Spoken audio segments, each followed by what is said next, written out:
ভাইরা বন্ধুরা, এবার হযরত ওমর বলতেছেন, ভাই আবু বকর, কোন আয়াতের ভিতরে আল্লাহ আমি উমরের নেকির কথা কইল? আমি তো কোরআন পড়ি, আমিও তো কোরআন বুঝি, কোরআনের কোথাও তো আমার নেকির ব্যাপারে আল্লাহ কোনো কিছু কয় নাই। তখনই আবু বকর সিদ্দিক এই আয়াত তেলাওয়াত করেন, ইল্লা মান তাবা ওয়া আমানা ওয়া আমিলা আমালান সালিহা ফাউলাইকা ইউবাদদিলুল্লাহু সাইয়্যাতিহিম হাসানাত। ও ভাই উমর, এই আয়াত কি তুমি পড়ো নাই? ওমর বলেন, হ্যাঁ আমি তো এই আয়াত পড়েছি। কই এই আয়াতের ভিতরে আল্লাহ তোমার নেকি বেশি হওয়ার কথা কইছে? সুবহানাল্লাহ কইতেন না? হযরত ওমর ফারুক রাদিয়াল্লাহু তাআলা আনহু বলেন, ভাই আবু বকর, কেমনে আল্লাহ কইলো আমি তো বুঝি নাই। কয় বুঝবা না কেমনে? আল্লাহ কইছে তওবার আগে যার গুনাহ যেই পরিমাণ আছে, তওবার পরে আল্লাহ ওই পরিমাণ গুনারে নেকি বানায় দেয়। এটা তুমি বুঝছো নি? কয় হয় এটাতে বুঝছি। কয় তাহলে এবার তুমি কও, মুসলমান হওয়ার আগে তোমার গুনাহ আমার সমান আছিল না বেশি আছিল? আমার থেকে কম আছিল না বেশি আছিল? ওমর বলেন, মুসলমান হওয়ার আগে তো আমার গুনাহ বেশি ছিল, আমার গুনাহটাই বেশি ছিল, আপনার চেয়ে আমার গুনাহটাই বেশি ছিল। এই কথা একমত নি? বলে হয় একমত। ও ভাই উমর, তাহলে ইসলাম গ্রহণ করার পরে আল্লাহ যদি এই গুনারে নেকি বানায় দেয়, তাহলে গুনাহ যেমন তোমার আগে বেশি আছিল, এখন তো নেকিও তোমার বেশি হয়ে গেছে। সুবহানাল্লাহ ওয়া বিহামদিহি সুবহানাল্লাহ। সাহাবায়ে কেরামের ভিতরে আলোচনা হইতো কি লইয়া, আর আমরার মাঝে আলোচনা হয় কিতা লইয়া? ফুট কয়লা লন্ডন পাঠাইছো? কয় না, দুইজন গেছো। সেবেটা কয় আমার 3 লাগে হারছো। ঠিক না নি? আমরা তো ইতই প্রতিযোগিতা, ঠিক না? আবু বকর সিদ্দিক কোন, ও ভাই ওমর, আল্লাহ ন কইলা তোবার আগে যে গুনাহ আছিল এটারে আল্লাহ নেকি বানায় দিন। তোমার গুনাহ যদি ইসলাম গ্রহণ করার আগে বেশি থাকে, তো এখন তো ইসলাম গ্রহণের পরে তোবার ফরফরি আল্লাহ পাক তোমার এই গুনারে যদি নেকি বানায় দিয়া দেয়, তো এখন আগে ছিল আমার থেকে গুনাহ তোমার বেশি, এখন তো নেকিও আমার থেকে বেশি হয়ে গেছে। কথাটা বুঝছেন নি আপনারা? সহজ নানি কথা, কঠিন তো না। ওমর ফারুক রাদিয়াল্লাহু তাআলা আনহু নীরব, নিস্তব্ধ হয়ে গেলেন, জবাব নেই। কারণ আল্লাহর কোরআনে আয়াত দিয়ে যদি কাউকে দলিল দেওয়া হয়, এখানে আর কোনো যুক্তি চলে না, এখানে কোনো পণ্ডিতি চলে না, এখানে কোনো কথা চলে না। আমার কথা ততক্ষণ যতক্ষণ আল্লাহ রসুলের কথা পাই না। যখনই আমি আল্লাহ রসুলের কথা পেয়ে যাব, আমি যত বড় পণ্ডিত হই, এখানে আর কোনো পণ্ডিতি চলতো না। আমার মতে মত নয়, নবীর মতে মত, এর নাম হলো উম্মত। ঠিক না? আমার মতে মত নয়, নবীর মতে মত, এর নাম উম্মত। নিজের মত চালাইবাই, খবর আছে, তুমিও গেরিলাও মারওয়াজ। আমার ভাইরা বন্ধুরা, এবার হযরত ওমর বলতেছেন, ভাই আবু বকর, তাহলে আমি আর কোনো কথা বলবো না, তবে একটা কথা কই।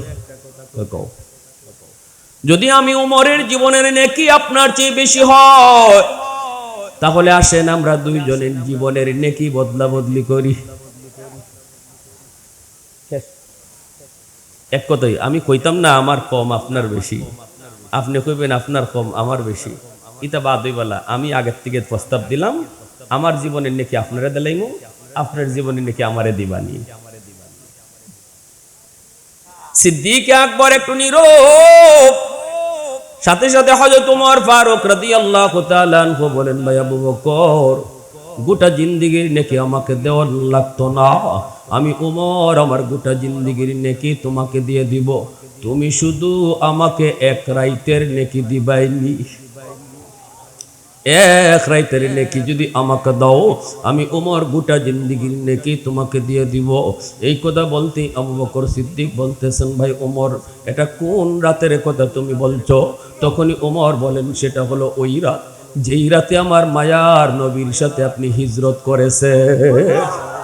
सिद्दीक तेरा नाम से इस्लाम रहेगा, सिद्दीक तेरा नाम से इस्लाम रहेगा, दुनिया की सदाकत में तेरा नाम रहेगा, दुनिया की सदाकत में तेरा नाम रहेगा, फारूक तेरा नाम से इस्लाम रहेगा, दुनिया की अदालत में तेरा नाम रहेगा, दुनिया की अदालत में तेरा नाम रहेगा, उस्मान तेरा नाम से इस्लाम रहेगा, दुनिया की सखावत में तेरा नाम रहेगा, दुनिया की सखावत में तेरा नाम रहेगा, हैदार तेरा नाम से इस्लाम रहेगा, दुनिया की शुजाअत में तेरा नाम रहेगा,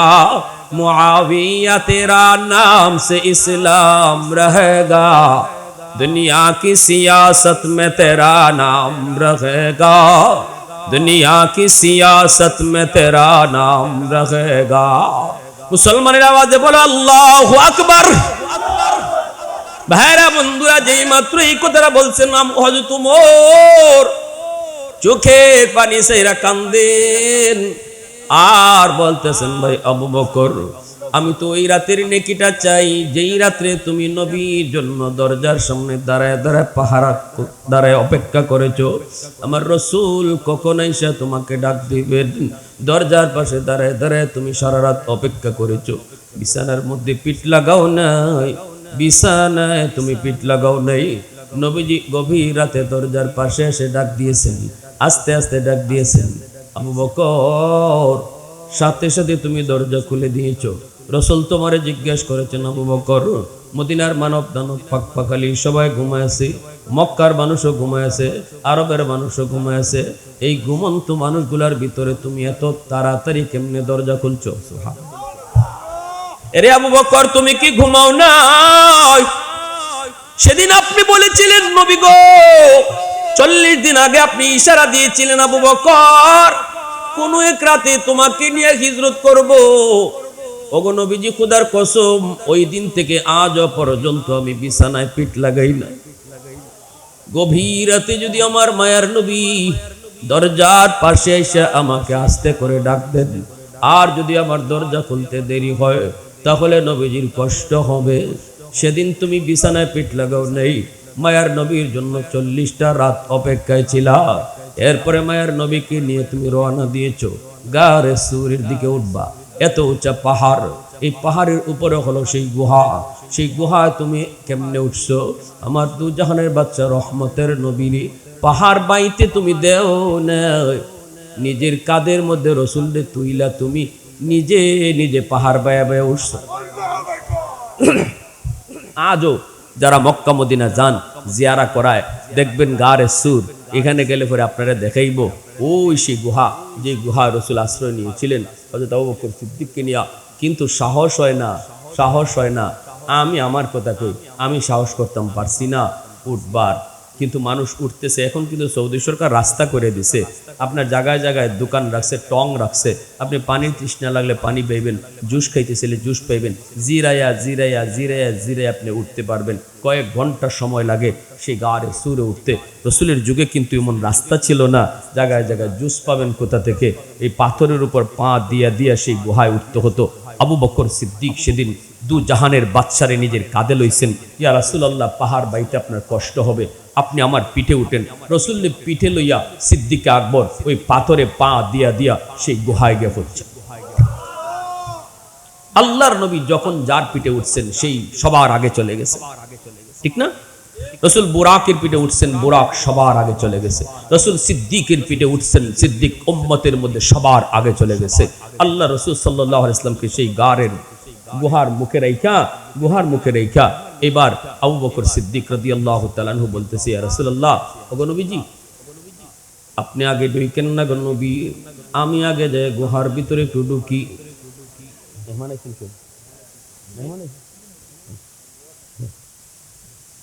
অসুস্থ?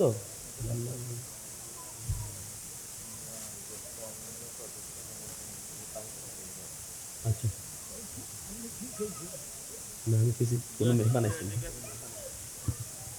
আবু বকর সিদ্দিক বলতেছেন, ইয়া রাসূলুল্লাহ, আপনি একটু দাঁড়ান, আমি ভিতরে ঢুকি। কোনো জীব জানোয়ার থাকলে ক্ষতি হয় আমার হোক, আপনার যেন ক্ষতি না হয়। রসুলকে গুহার ভিতর মুখে রাইকা সিদ্দিক আকবর ভিতরে ঢুকছেন। পাগড়ি সিরে সিরে যতগুলি গর্ত ছিল গর্তের মুখগুলি বন্ধ করেছেন। একটা গর্তের মুখ বন্ধ করার মতো কাপড় ছিল না, নিজের পা দিয়া গর্তের মুখটা আটকায় রাখছেন। এরপরে আবু বকর সিদ্দিক মায়ার নবীকে ডাক দিলেন, ইয়া রাসূলুল্লাহ, ওগো নবীজি আপনি এবার ভিতরে আসেন। নবীজি ভিতরে ঢোকা মাত্রই সিদ্দিকে আকবর রসুলকে বলতেছেন, ইয়া রাসূলুল্লাহ আপনি আমার কোলে মাথা রেখে ঘুমান গো নবী, অনেক কষ্ট হয়েছে আপনার। রসুল সিদ্দিকের কোলের মধ্যে মাথা রেখে ঘুমায় পড়ছেন। হযরত ওমর কান্দেন আর বলেন, ভাই আবু বকর, এই মুহূর্তে ঘুমের প্রয়োজন ছিল তোমার বেশি। সুবহানাল্লাহ। 40টা রাত যে ঘুমায় না,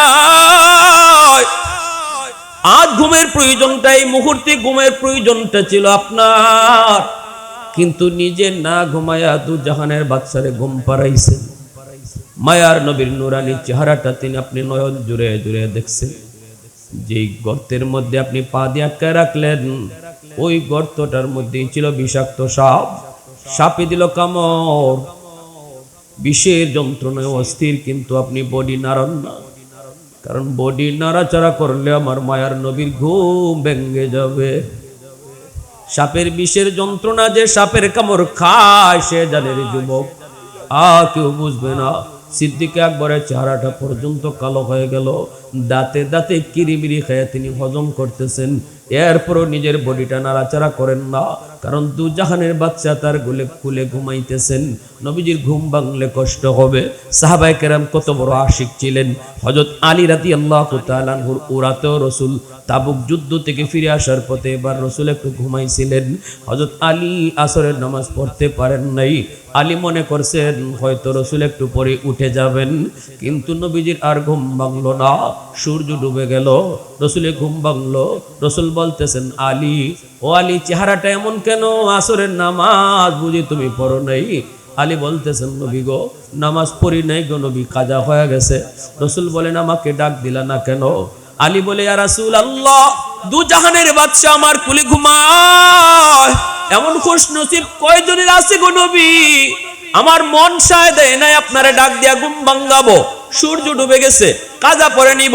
মায়ার নবী হাত উঠায় দিছেন, হাত উঠায় বলতেছেন, ও আসমানের মালিক, ও সূর্যের মালিক, তোমার সূর্য কেন ডুবে গেল? আলী তো নিজের ইচ্ছায় নামাজ কাজা করে নাই, তোমার বন্ধুর আরামের জন্য তার নামাজ কাজা হয়েছে। আল্লাহ, আমি হাত উঠায় দিলাম, এই হাত উপরে থাকতে থাকতে ডুবন্ত সূর্য তুমি আবার আকাশে উঠাও, যেন আমার আলী যথা টাইমে নামাজ পড়তে পারে। রদ্দে শামস নামক কিতাবের ভিতরে লিখেন, রসুলের হাত উপরে থাকতে থাকতে আল্লাহ পাক ডুবন্ত সূর্য আবার আকাশে উঠায় দিলেন। উপস্থিত জাতির বিবেক উলামায়ে কেরাম, অত্র এলাকার মুরব্বিয়ানে আযম, কলিজার টুকরা যুবক, পর্দার আড়ালে পর্দানিশীন সম্মানিত মা ও বোনেরা, আল্লাহ পাকের দরবারে হাজারো কোটি শুকর, যে মালিক আমাকে আপনাকে এই মুহূর্তে দুনিয়ার সকল ব্যস্ততা থেকে মুক্ত করে শুধুমাত্র কেবলমাত্র আল্লাহ এবং আল্লাহর রাসূলের মহব্বত আর ভালোবাসা অন্তরে নিয়ে কোরআন হাদিসের মাহফিলে আসার বসার কিছু দিনই কথা শোনার তৌফিক দিয়েছেন। এজন্য সবাই শুকরিয়া তান আওয়াজ করে কালিমাতুশ শুকুর বলি আলহামদুলিল্লাহ। মুআজ্জাজ হাজিরিন, হাসরের মাঠে আল্লাহ যখন বিচারের আসনে বসবেন, সেদিন আল্লাহ পাক তার বহু বান্দা বান্দিকে ছোট থেকে ছোট উসিলায় মাফ করে দিবেন। আল্লাহ পাক 100 ভাগ দরদ আর মায়ার ভিতরে 1 ভাগ মায়া আর ভালোবাসা কায়নাত ভাগ ভাগ করে দিয়েছেন। গোটা কায়নাতকে আর 1 ভাগ আর 99 ভাগ দয়া মায়া আল্লাহ তার নিজের কাছে রিজার্ভ রাখছেন। এই মায়াটা আল্লাহ হাসরের মাঠে দেখাবেন। সুবহানাল্লাহ।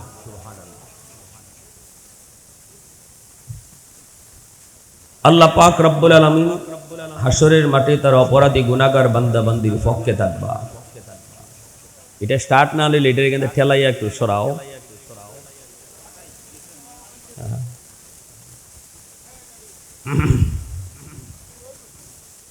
তো অপরাধী বান্দা বান্দির পক্ষে থাকবে আল্লাহ, আল্লাহ নিজে। বিচারক স্বাভাবিকভাবে আসামির পক্ষেই থাকে। আইন আদালত যারা বুঝেন, যারা জানেন, বিচারক কিন্তু নরমালি আসামির পক্ষে থাকে চিন্তা চেতনায়।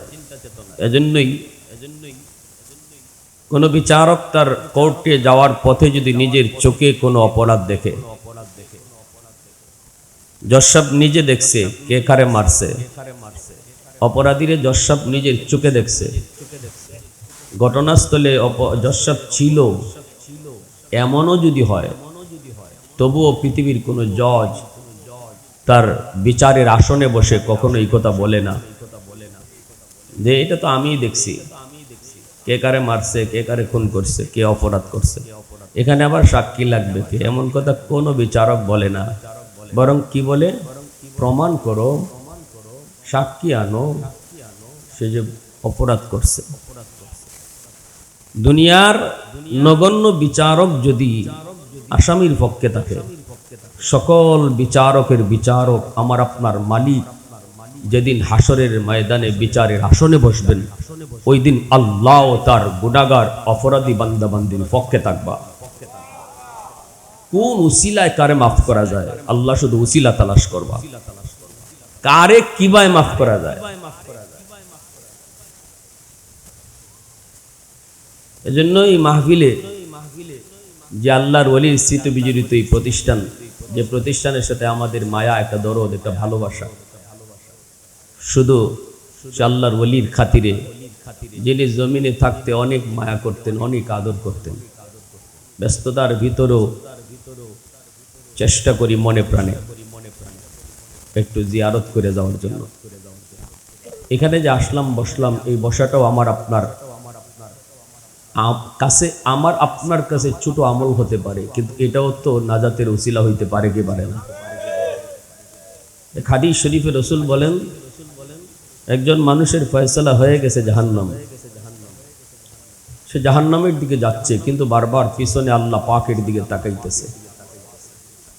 তো আল্লাহ পাক তারে জিজ্ঞেস করবেন, বান্দা তোর ফয়সালা হলো জাহান্নাম, তুই যাবে জাহান্নামে, কিন্তু বারবার আমাকে কি দেখো?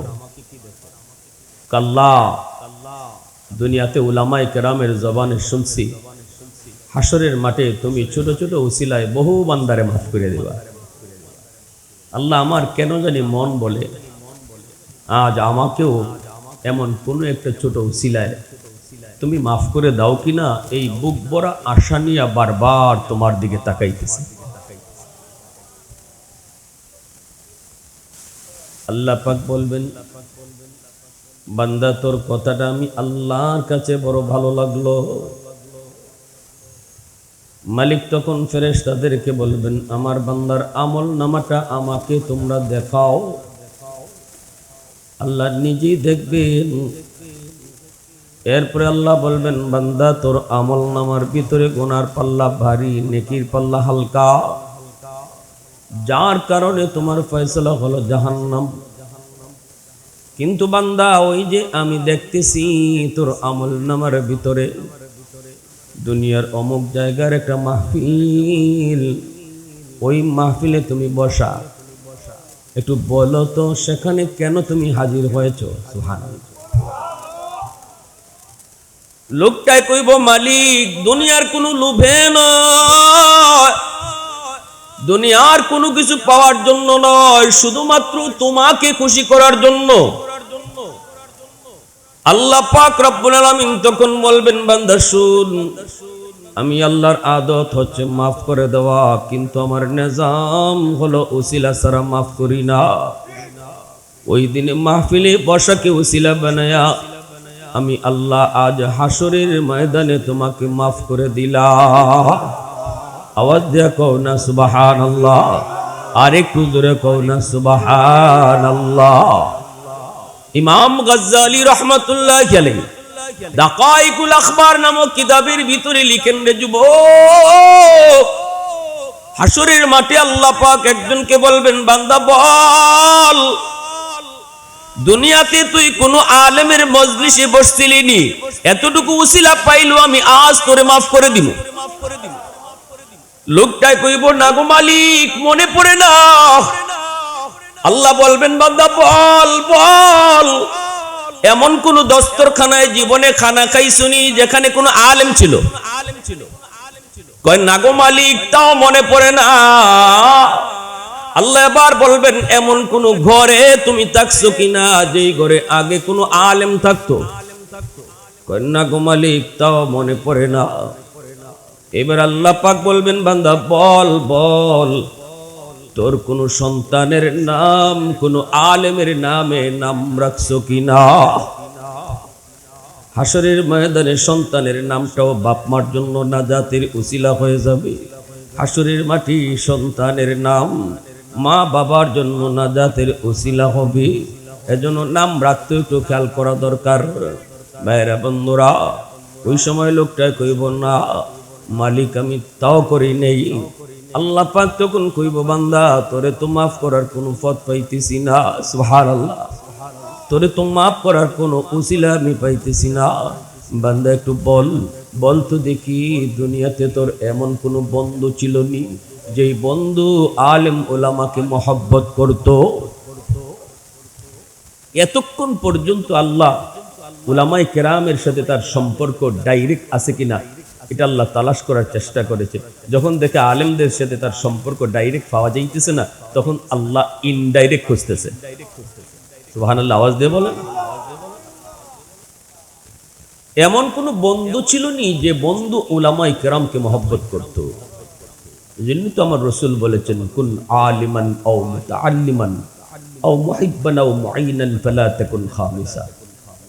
চার দলের ভিতরে তাইকো, হয় তুমি আলেম হও, নয় তুমি তালেব ইলম হও, নয় তো আলেমদেরকে মহব্বত করো, আলেম উলামাকে সাহায্য সহযোগিতা করো। যখন যেখানে তারা তোমাকে ডাক দেয়, মনে রাখবা উলামায়ে কেরাম তাদের ব্যক্তি স্বার্থে তোমাকে রাজপথে ডাকে না। উলামায়ে কেরাম যদি তোমাকে কখনো রাজপথে ডাক দেয়, হাদিসের মসনদ রেখে তারা যখন বেরিয়ে পড়ে, তখন বুঝবা এটা গোটা মুসলিম উম্মার স্বার্থে তোমাকে ডাক দিয়েছে। হাদিসের মসনদে যে মজা, এই মজা চেয়ারম্যানে পাইতো না, এই মজা এমপি বুঝে না, এই মজা মিনিস্টারও বুঝে না। এজন্য হাদিসের মসনদের মজা থইয়া উলামায়ে কেরাম যখন রাজপথে নামে, তখন বুঝতে হবে এটা তাদের ব্যক্তি স্বার্থে নয়, তারা কোনো চেয়ারে বইবার জন্য নয়, তারা কোনো নিজেদের স্বার্থ উদ্ধারের জন্য নয়, বরং তোমাকে ডাকতেছে তোমার ঈমান বাঁচানোর জন্য। গোটা মুসলিম উম্মাহ এক বিপদের মুহূর্তে থাকলেই উলামায়ে কেরাম রাস্তায় নামে। উলামায়ে কেরাম সর্বদা জাতির সঙ্গীন হালতে হাল ধরে, ঠিক কিনা জোরে বলেন? বিপদের হালতে উলামায়ে কেরাম হাল ধরে, নেতৃত্ব দেয়, তারাই রাজপথে থাকে। ইতিহাস কত বলবো আপনাকে, রক্ত ঝরানোর ইতিহাস উলামায়ে দেওবন্দের ইতিহাস, ঠিক কিনা? রক্ত ঝরানোর ইতিহাস উলামায়ে দেওবন্দের ইতিহাস। যাদের অন্তরে আল্লাহর ভয় থাকে সে কখনো মাখলুককে ভয় করে না, যাদের অন্তরে খালিকের ভয় থাকে সে মাখলুকের ভয় অন্তরে রাখে না। ঢাকা ইউনিভার্সিটিতে পড়াও সেই শহীদ উসমান হাদি দিলের ভিতরে আল্লাহর প্রেম থাকার কারণে, আল্লাহর ভালোবাসা থাকার কারণে কোনো পরাশক্তির ভয় তার অন্তরে ছিল না, তার অন্তরে ভয় ছিল একমাত্র আল্লাহ। উলামায়ে কেরামকে দিল থেকে ভালোবাসতো। নিজের লেখাপড়াও শুরু করেছে মাদ্রাসা দিয়া, নিজের লেখাপড়া শুরু হয়েছে কোরআনের শিক্ষা দ্বারা, নিজের লেখাপড়া শুরু হয়েছে আল্লাহর পরিচিতি দ্বারা, নিজের লেখাপড়া শুরু হয়েছে রাসূলের ইশক আর মহব্বতের দ্বারা। যার কারণে কলেজে গিয়ে আল্লাহকে ভুলে নাই, ভার্সিটিতে গিয়ে আল্লাহকে ভুলে নাই, নাস্তিকদের ভিড়ে যায় সে নাস্তিক হয় নাই, কোরআনের সৈনিক হয়েছে। আমরা আপনাদেরকে বলি, সবাইকে মাদ্রাসায় ভর্তি করে দাও এমন কথা বলবো না, কলেজের ছাত্রকে বলবো না তুমি মাদ্রাসায় ভর্তি হও, ভার্সিটির ভাইটাকে বলবো না মাদ্রাসায় ভর্তি হয়ে যাও। সবাই মুফতি সাহেব আর হাফেজ সাহেব হয়ে গেলে ডাক্তার ইঞ্জিনিয়ার হবে কে? আমরা এমন কথা বলবো না। কলেজে আসো ওয়েলকাম, ভার্সিটিতে আসো ওয়েলকাম। শুধু একটাই বলবো, যেখানে থাকো, যে অবস্থায় থাকো, দিলের ভিতরে আল্লাহকে বসাও।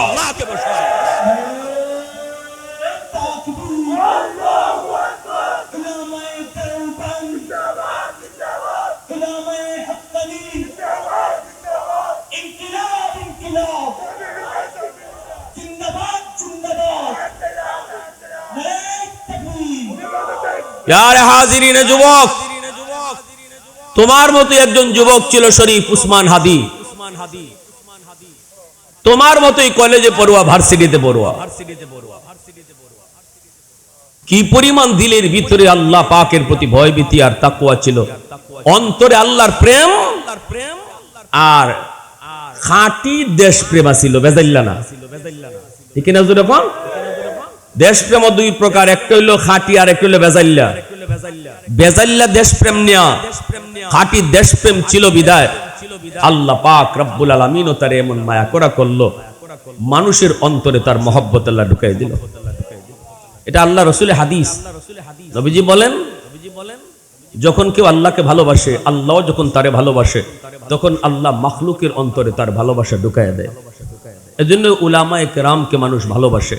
ওলি আল্লাহদের প্রতি মানুষ এত দুর্বল, কারণ কি? কারণ আল্লাহ ওই ওলিকে ভালোবাসেন বিধায় মানুষের অন্তরে তার মহব্বত, তার আজমত আল্লাহ ঢুকাইয়া দিয়েছে। রক্তের সম্পর্ক নাই, চিনে না জানে না, সেই মানুষগুলা শহীদ উসমান হাদির জন্য রক্তের চেয়েও বেশি কান্না করেছে। ঠিক কিনা ভাই? এখনো তার কবরের পাশে রাত নাই দিন নাই কাঁদে। আমি বলি, যুবক তোমার মতোই তো একজন যুবক, তোমার মতোই তো কলেজে পড়বা, ভার্সিটিতে পড়বা, তুমি কেন পারবা না? তুমি কেন পারবা না? এমন জীবন করো হে গঠন, মরিলে হাসিবে তুমি, কাঁদিবে ভুবন। ওই জীবনের কোন রাস্তা দিয়ে হাঁটলে জীবন কামাই করা যায়, শহীদ উসমান হাদি তোমার মতো কলেজে পড়ুয়া, ভার্সিটিতে পড়ুয়া যুবককে দেখায় গেছে। এই পথ তোমার দুইটা, পথ তোমার দুইটা, তৃতীয় কোনো পথ নাই। তুমি কি শহীদ উসমান হাদি হবা নাকি খুনি ফয়সল হবা? সিদ্ধান্ত তোমার। খুনি ফয়সল হতে পারো, যদি তুমি ভুল পথে হাঁটো তুমিও কলঙ্কিত, তোমার কারণে তোমার বাপ মাও কলঙ্কিত। আর শহীদ উসমান হাদির পথ যদি ধরো, তুমিও অলঙ্কিত, তোমার বাপ মাও অলঙ্কিত। আজ যদি খুনি ফয়সল ধরা পড়ে, সারা বাংলাদেশের মানুষ মিষ্টি বিতরণ করব। পরে যদি ফাঁসিতে ঝুলানো হয়, কুত্তা মরছে কয়ে মানুষ আনন্দ করব। কিন্তু শহীদ উসমান হাদি চলে গেল, বাংলার মানুষকে কাঁদায় গেল। এই কান্না আজও থামে নাই, কান্না চলতেছে, চলবে, কান্না চলতেছে, চলবে। প্যারে হাজিরিন, ভালো করে ইয়াদ রাখো, ভালো করে ইয়াদ রাখো, এই জীবন জীবন নয়, মরণের পরের জীবনটাই আসল জীবন। এই জীবনের প্রতিটা কাজের হিসাব পাই টু পাই তোমাকে আল্লাহর সামনে দিতে হবে। এজন্য তো আমরা দেখছি সে যুবক আজান হলে বন্ধুদেরকে বলতো, দোস্ত চলো মসজিদের মিনার থেকে মালিক ডাকতেছে, তার কদমে সেজদা দিয়ে আসে। কলেজ ভার্সিটিতে পড়িয়াও তার দিলের ভিতরে আল্লাহর এত প্রেম, এত ভালোবাসা ছিল, যার কারণে আল্লাহ তার, সে চলে গেল কিন্তু আল্লাহ তারে অমর করে রেখে দিল। আমার ভাইরা, বন্ধুরা, যুবক, এজন্যই তো আল্লাহ পাক রব্বুল আলামিন বলবেন, এই বান্দা বল, তোমার কোন সন্তানের নাম কোন আলেমের নামে নাম রাখছো নি? কইব না গো মালিক, তাও করি নেই। আল্লাহ পাক রব্বুল আলামিন তখন বলবে, বান্দা বল, দুনিয়াতে তোর এমন কোন বন্ধু ছিল কিনা যেই বন্ধু উলামায়ে কেরামদেরকে মহব্বত করত?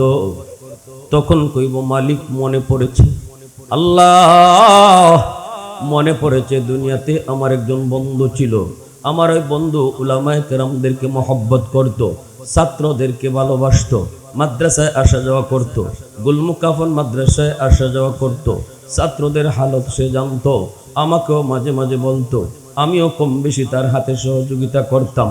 মসজিদের ইমাম মুয়াজ্জিনের সাথে সম্পর্ক ছিল, এলাকার উলামায়ে কেরামকে বড় মহব্বত করত, চলতো। আল্লাহ পাক রব্বুল আলামিনের কুদরতি চেহারার মধ্যে তখন হাসি ফুটবে। সুবহানাল্লাহ, সুবহানাল্লাহ।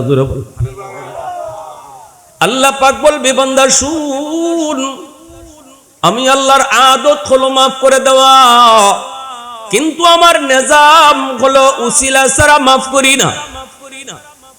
আমার নবীর নায়েবে রাসূল, আমার নবীর নায়েবে নবী উলামায়ে কেরামের সাথে তোর সম্পর্ক ডাইরেক্ট প্রমাণিত হয় নাই, কিন্তু ইনডাইরেক্ট প্রমাণিত হয়েছে। ওই কাজটারে, ওই আমলটারে উসিলা বানাইয়া আমি আল্লাহ হাসরের ময়দানে তোমার নাজাতের ফয়সালা করে দিলাম। আল্লাহ যদি এই আমলকে উসিলা বানাইয়া হাসরের ময়দানে তোমাকে আমাকে মাফ করে দেন, এই ক্ষমতা আল্লাহর আছে না নাই? আরেকটু জোরে কো, আছে না নাই? আল্লাহ চাইলে পারেন কি পারেন না? কারো কাছে আল্লাহর জবাব দেওয়া লাগবে নাকি? আরেকটু জোরে কো, জবাব দেওয়া লাগবে নাকি? ভাইরা বন্ধুরা, এজন্যই তো রাইসুল মুফাসসিরিন আব্দুল্লাহ ইবনে আব্বাস রাদিয়াল্লাহু তাআলা আনহু বলেন, উলামায়ে কেরামের প্রতি কারো মহব্বত যদি নির্ভেজাল হয়ে যুবক, তিনি বলেন আল্লাহ পাক তাকে বিবি আসিয়ার মতো দৌলতে ঈমান সাথে দিয়া জান্নাত দেখায়া দেখায়া তারে মরণ দিবে। এই উম্মতের ভিতরে যিনি সবচেয়ে বেশি আল্লাহর কোরআনকে তিনি বুঝছেন, রাসূল যারে সার্টিফিকেট দিয়েছেন সবচেয়ে বড় মুফাসসির রাইসুল মুফাসসিরিন আব্দুল্লাহ ইবনে আব্বাস রাদিয়াল্লাহু তাআলা আনহু, তিনি বলছেন আলেম উলামার প্রতি কারো যদি মহব্বত থাকে, কেউ যদি বলে উলামায়ে কেরামকে দেখলে আমার ভালো লাগে, মাদ্রাসায় গেলে আমার দিলটা শান্তি হয়, ছাত্রদেরকে দেখলে আমার দিলটা খুশি হয়ে যায়, এমন কথা যদি সত্যি কেউ দিল থেকে কয়, আল্লাহ পাক রব্বুল আলামিন বিবি আসিয়ার মতো দৌলতে ঈমান দিয়া তারে মরণ দিবে। আর যদি কেউ কয় মৌলবী দেখতে ভালো লাগে না, এই মোল্লা মুন্সিরা এই দেশটারে খাইছে, এমনও কয়নি না? কয় না? এমন কথা যদি কেউ কয়, আমি মৌলবী কইতেছি না, রাসূলের সব সাহাবীদের ভিতরে যিনি আল্লাহর কোরআন সবচেয়ে বেশি বুঝছেন, উম্মতের ভিতরে যিনি সবচেয়ে বেশি কোরআন বুঝছেন, নবীজির আপন চাচাতো ভাই আব্দুল্লাহ ইবনে আব্বাস রাদিয়াল্লাহু তাআলা আনহু রাইসুল মুফাসসিরিন, তাফসীরের কিতাবের ভিতরে তিনি নিজে লিখেন, কেউ যদি কয় মৌলবী মুন্সি আমার ভালো লাগে না, মাদ্রাসা আমার দেখতে ভালো লাগে না, দেশটারে মৌলবীরা নষ্ট করেছে, মৌলবীরা দেশটারে খাইছে, দিলের ভিতরে যদি মাদ্রাসার প্রতি তার দুশমনী থাকে, উলামায়ে কেরামের প্রতি তার বিদ্বেষ থাকে, তিনি বলতেছেন ওই লোকটা মরণের সময় ফেরাউনের মতো বেঈমান হয়ে মরবে। তার কপালে যত বড় নামাজের দাগ থাকুক, বছরে বছরে সে যত উমরাই করুক, বছরে বছরে সে যত হজই করুক, মসজিদ মাদ্রাসায় লক্ষ লক্ষ টাকা দান করুক, তবুও তিনি বলতেছেন, আমি আব্দুল্লাহ বলতেছি, মরণের সময় ফেরাউনের মতো বেঈমান হয়ে মরবে। নাউজুবিল্লাহ। এখন রাইসুল মুফাসসিরিন বলেন, যদি আমার কথা তোমাদের বিশ্বাস না হয়, এরপরে কথাটা আরো শক্ত করে বলছেন, আমার কথা যদি তোমাদের বিশ্বাস না হয় তাহলে তোমরা তার কবর খুঁদো। কি কইছেন? কবর খুঁদো। কবর খুঁজতে দেখো, তোমরা চেহারা রাখছিলা কিবলামুখী কইরা, কিন্তু ফেরেশতারা তার চেহারা কিবলা থেকে ঘুরায়া দিছে। নাউজুবিল্লাহ। জোরে কও। তিনি কইছেন, যদি আমার কথা তোমাদের বিশ্বাস না হয়, কসম করে বলি আমি আব্দুল্লাহ, তার কবর খুঁদো। কবর খুঁজতে দেখবা তার চেহারা কিবলার দিকে নাই, কিবলা থেকে চেহারা ঘুরায়া দেওয়া হয়েছে। এজন্য বলি যুবক, একটু সাবধান, সাবধান, সাবধান। হাসরের ময়দানে কিন্তু আল্লাহ পাক রব্বুল আলামিন বহু মানুষকে উলামায়ে কেরামের প্রতি মহব্বত থাকার উসিলায় তারা মাফ করে দিব। এই কথাটা তিনি কোত্থেকে বলছেন? মূসা নবীরে যখন নদীর ঘাট থেকে পাইয়া আনছেন, কে? বিবি আসিয়া। বাক্সের মধ্যে ছিলেন নবী, নদীর ঘাট থেকে পাইয়া আনছেন। চেহারাটা এত সুন্দর, নবীর চেহারা তো সুন্দর হবেই, কারণ যেই যুগে আল্লাহ যারে নবী বানান, আল্লাহ ওই নবীকে ওই যুগের সবচেয়ে সুন্দর করে বানান। সুবহানাল্লাহ। যে যুগে যিনি নবী হয়েছেন তিনি ওই যুগের সবচেয়ে সুন্দর মানুষ। নবীরা নিখুঁত ছিলেন, তাদের দেহের কোনো খুঁত ছিল না। আর মির্জা গোলাম মোহাম্মদ কাদিয়ানি ইয়ে কানা ছিল, খানা কিতা ছিল, মাতবা খানা বেটারে নবী বানাইবার লাগে আল্লাহ ঠেক শুননি। আল্লাহ যার নবী বানান, আচ্ছা আপনি 1.5 লক্ষ পয়গম্বরগণের ভিতরে একজন নবী বাইর করেন খালি, যার একটা আঙ্গুলা ছিল না, যার একটা কানা ছিল না, যার কোনো একটা জায়গা ফুটা ছিল, একজনও পাইবেন না। এতে করে বোঝা গেল মির্জা গোলাম আহমদ কাদিয়ানি আল্লাহর বানানি নবী না, নিজে নিজে নবী। এজন্য এ ভণ্ড কাদিয়ানীরা কাফির। কাদিয়ানীদেরকে যে কাফির কইতো না এও কাফির, ঠিক কিনা জোরে কোন? বাথরুমে পড়ে মরছে, কি জাত মরণ? ইজ্জতের মরণ হইছে। বাথরুমে পড়া নাফাক খায়া খায়া মরণ। ভাইয়ের আমার, এজন্য কাদিয়ানীদের বিরুদ্ধে আমাদের কোনো কম্প্রোমাইজ নাই, কোনো ছাড় নাই। এখানে আমাদের কাদিয়ানী বিরোধী আন্দোলনে কার লম্বা টুপি, কার গুল টুপি, কার লম্বা পাঞ্জাবি আর কাটা পাঞ্জাবি, কার কেডায় আলিয়াত পরে আর কেডায় কমিত পরে, কে সুন্নি আর কে ওয়াহাবি, এই প্রশ্ন যে আনবো ইয়ে ওই নবীর দুশ্মন। জোরে বলেন ঠিক কিনা? হাসরের মাঠে বিন্দু পরিমাণ রসুল তোমাকে সুপারিশ করবে না, আর আমার নবীর সুপারিশ ছাড়া মুক্তি পাবার আশাও করা যায় না। রসুলের সামনে খালি কে কইবেন নবী গো আমি আপনার উম্মত, রসুলে কইব হরইগান থেকে আমার খতম নবুয়তের চেয়ার তোমার সামনে ডাকাইতের দলে লইয়া যায়, আর তুমি চাইছে তামসা দেখছো আর কইছো এটা লম্বা টুপিওয়ালারা আন্দোলন, আমি গুল টুপি। রসুলে কয় তোমারে চিনি না,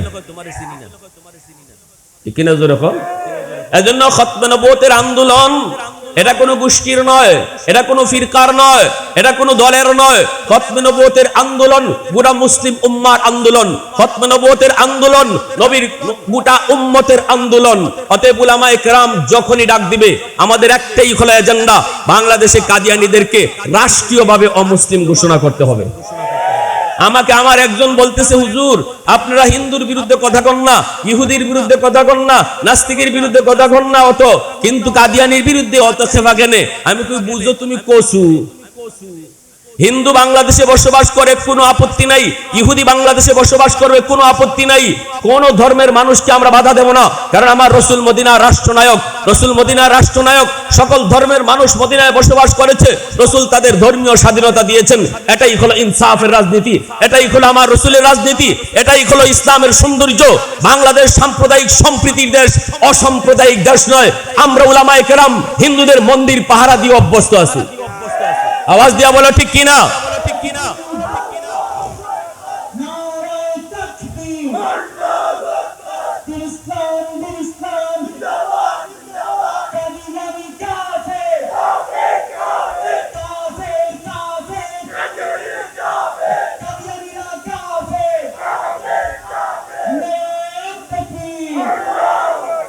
হিন্দু কোনদিন কয় আমি মুসলমান?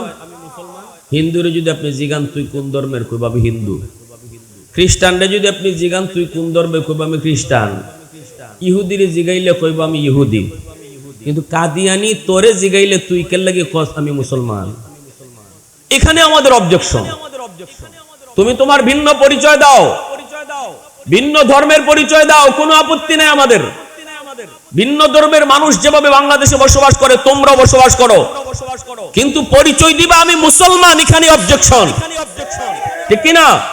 আমার নবীর শেষ নবী মানবা না, আর মির্জা গোলাম আহমদের নবী মানবা, পরিচয় দিবা মুসলমান, এটা কোনোদিন মুসলমান বরদাস্ত করবে না। এতে যদি রক্ত দিতে হয় রক্ত দিতে রাজি আছি, এতে যদি জীবন দিতে হয় জীবন দিতে রাজি আছি।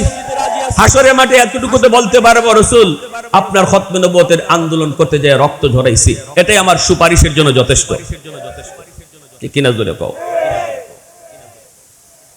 প্যারে হাজিরিন, মুসা আলাইহিস সালামকে বিবি আসিয়া ভাই আনছেন, আনার পরে তাই দেখিয়া বড় মায়া লাগছে। নবীর চেহারা তো মায়া লাগবেই। ফেরাউনের কাছে লই আইয়া কইতেছেন রাবি গো দেখো কত সুন্দর একটা বাচ্চা নদীর ঘাটে পাইছি, আমার যে মায়া লাগে। আল্লাহ এখন আসিয়া তুমি আমার নবীর চেহারা দেখিয়া কইছো মায়া লাগে, তেনেও আমারও তোমারে মায়া লাগে। আল্লাহ দৌলতে ঈমান দিয়া দিয়েছেন। আর ফেরাউনে কইছিল আমার কিতা কিতা জানি লাগে। ওখানে তোমার তো গো কিচ্ছু না, আমার তো খবর হইতেছে। কেনে কিছু কও না, যে বাচ্চারা তো আমার ক্ষমতা যাইব।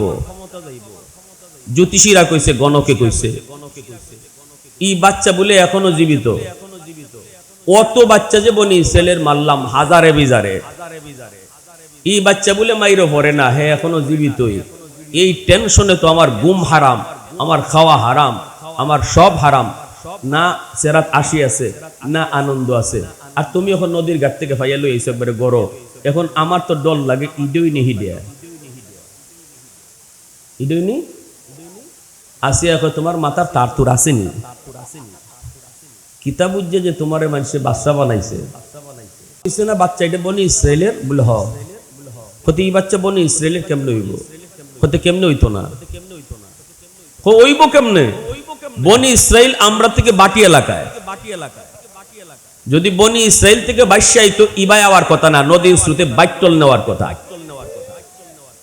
মূলত আল্লাহ দরিয়ারে আদেশ করছে এই দরিয়া আমার মূসারে তুই তোর স্রোতের উল্টা লইয়া যা কারণ আল্লাহর সাথে চ্যালেঞ্জ যে করে আল্লাহ চ্যালেঞ্জ সহজে নেয় না আল্লাহ চ্যালেঞ্জ খুব কঠিন ভাবে নেয় আমরা তো মানুষ আমরা মনে করি চ্যালেঞ্জ দিলাইছে যে ভাই সহজ হই ভাই কিন্তু আল্লাহর সাথে চ্যালেঞ্জে যে যায় আল্লাহ এই চ্যালেঞ্জটা খুব কঠিন ভাবে নেয় ফেরাউনে কইছে মুসা নবীরে মারতো আর আল্লাহ এখন আমি রাখতাম এবার দেখি ফেরাউনে জিতেন আল্লাহ জিতেন আল্লাহ এখন এবার তোর সাথে শুরু হয়ে গেল গাবার চ্যালেঞ্জ আমি আল্লাহ রাখতাম আর তুই মারতে আমার মুসারে আমি জেবায় খুশি ইবায় ফালতে পারতাম বাঁচাইতে পারতাম যে বৎসর বাচ্চা রাখবার সিদ্ধান্ত এই বৎসরই তো মুসা নবীর আল্লাহ ফাটাইতে পারেন কিন্তু আল্লাহ এই বৎসর না ফাটাইয়া যে বৎসর হত্যার নির্দেশ এই বৎসর মুসা নবীরে পাঠাইছেন এটাই বুঝাইবার লাগে আল্লাহ যে আমি আল্লাহ চ্যালেঞ্জ সহজ ভাবে নেই না আমি যার সাথে চ্যালেঞ্জে যাই যে আমার সাথে চ্যালেঞ্জে আয় এটা খুব কঠিন হয় এরপরে আল্লাহ এখন দরিয়ারে তুই উল্টা লইয়া যা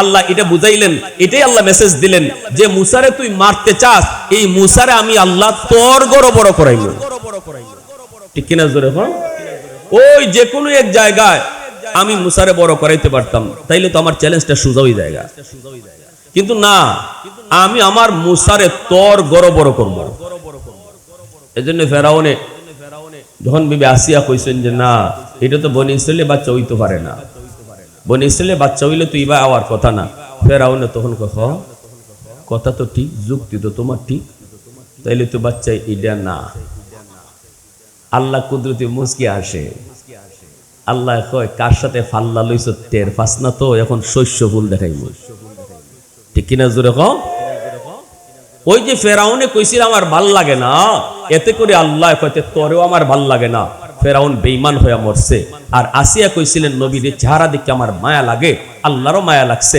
ঈমান দিবেন শুধু তা না জান্নাত দেখে দেখে মরণ দিবেন রাইসুল মুফাসসিরিন আব্দুল্লাহ ইবনে আব্বাস রাদিয়াল্লাহু তাআলা এই জায়গার মধ্যে তাফসীরে তিনি বলছেন যে এই জমানায় নবী থাকবে না কিন্তু নবীর ওয়ারিস উলামায়ে কেরাম থাকবে ওই উলামায়ে কেরামের চেহারা দেখেও যদি কেউ কয় আলেমদেরকে দেখলে আমার মায়া লাগে উলামায়ে কেরামকে দেখলে আমার বড় ভালো লাগে ওই মানুষটারও আল্লাহ পাক বিবি আসিয়ার মতো দৌলতে ঈমান খালি দিবেন তা না জান্নাত দেখায় দেখায় তারে মরণ দিবেন আর যে কইব মোল্লা মুন্সি ভাল লাগে না ফেরাউনের মতো তার মরণ হইব বেঈমান হয়ে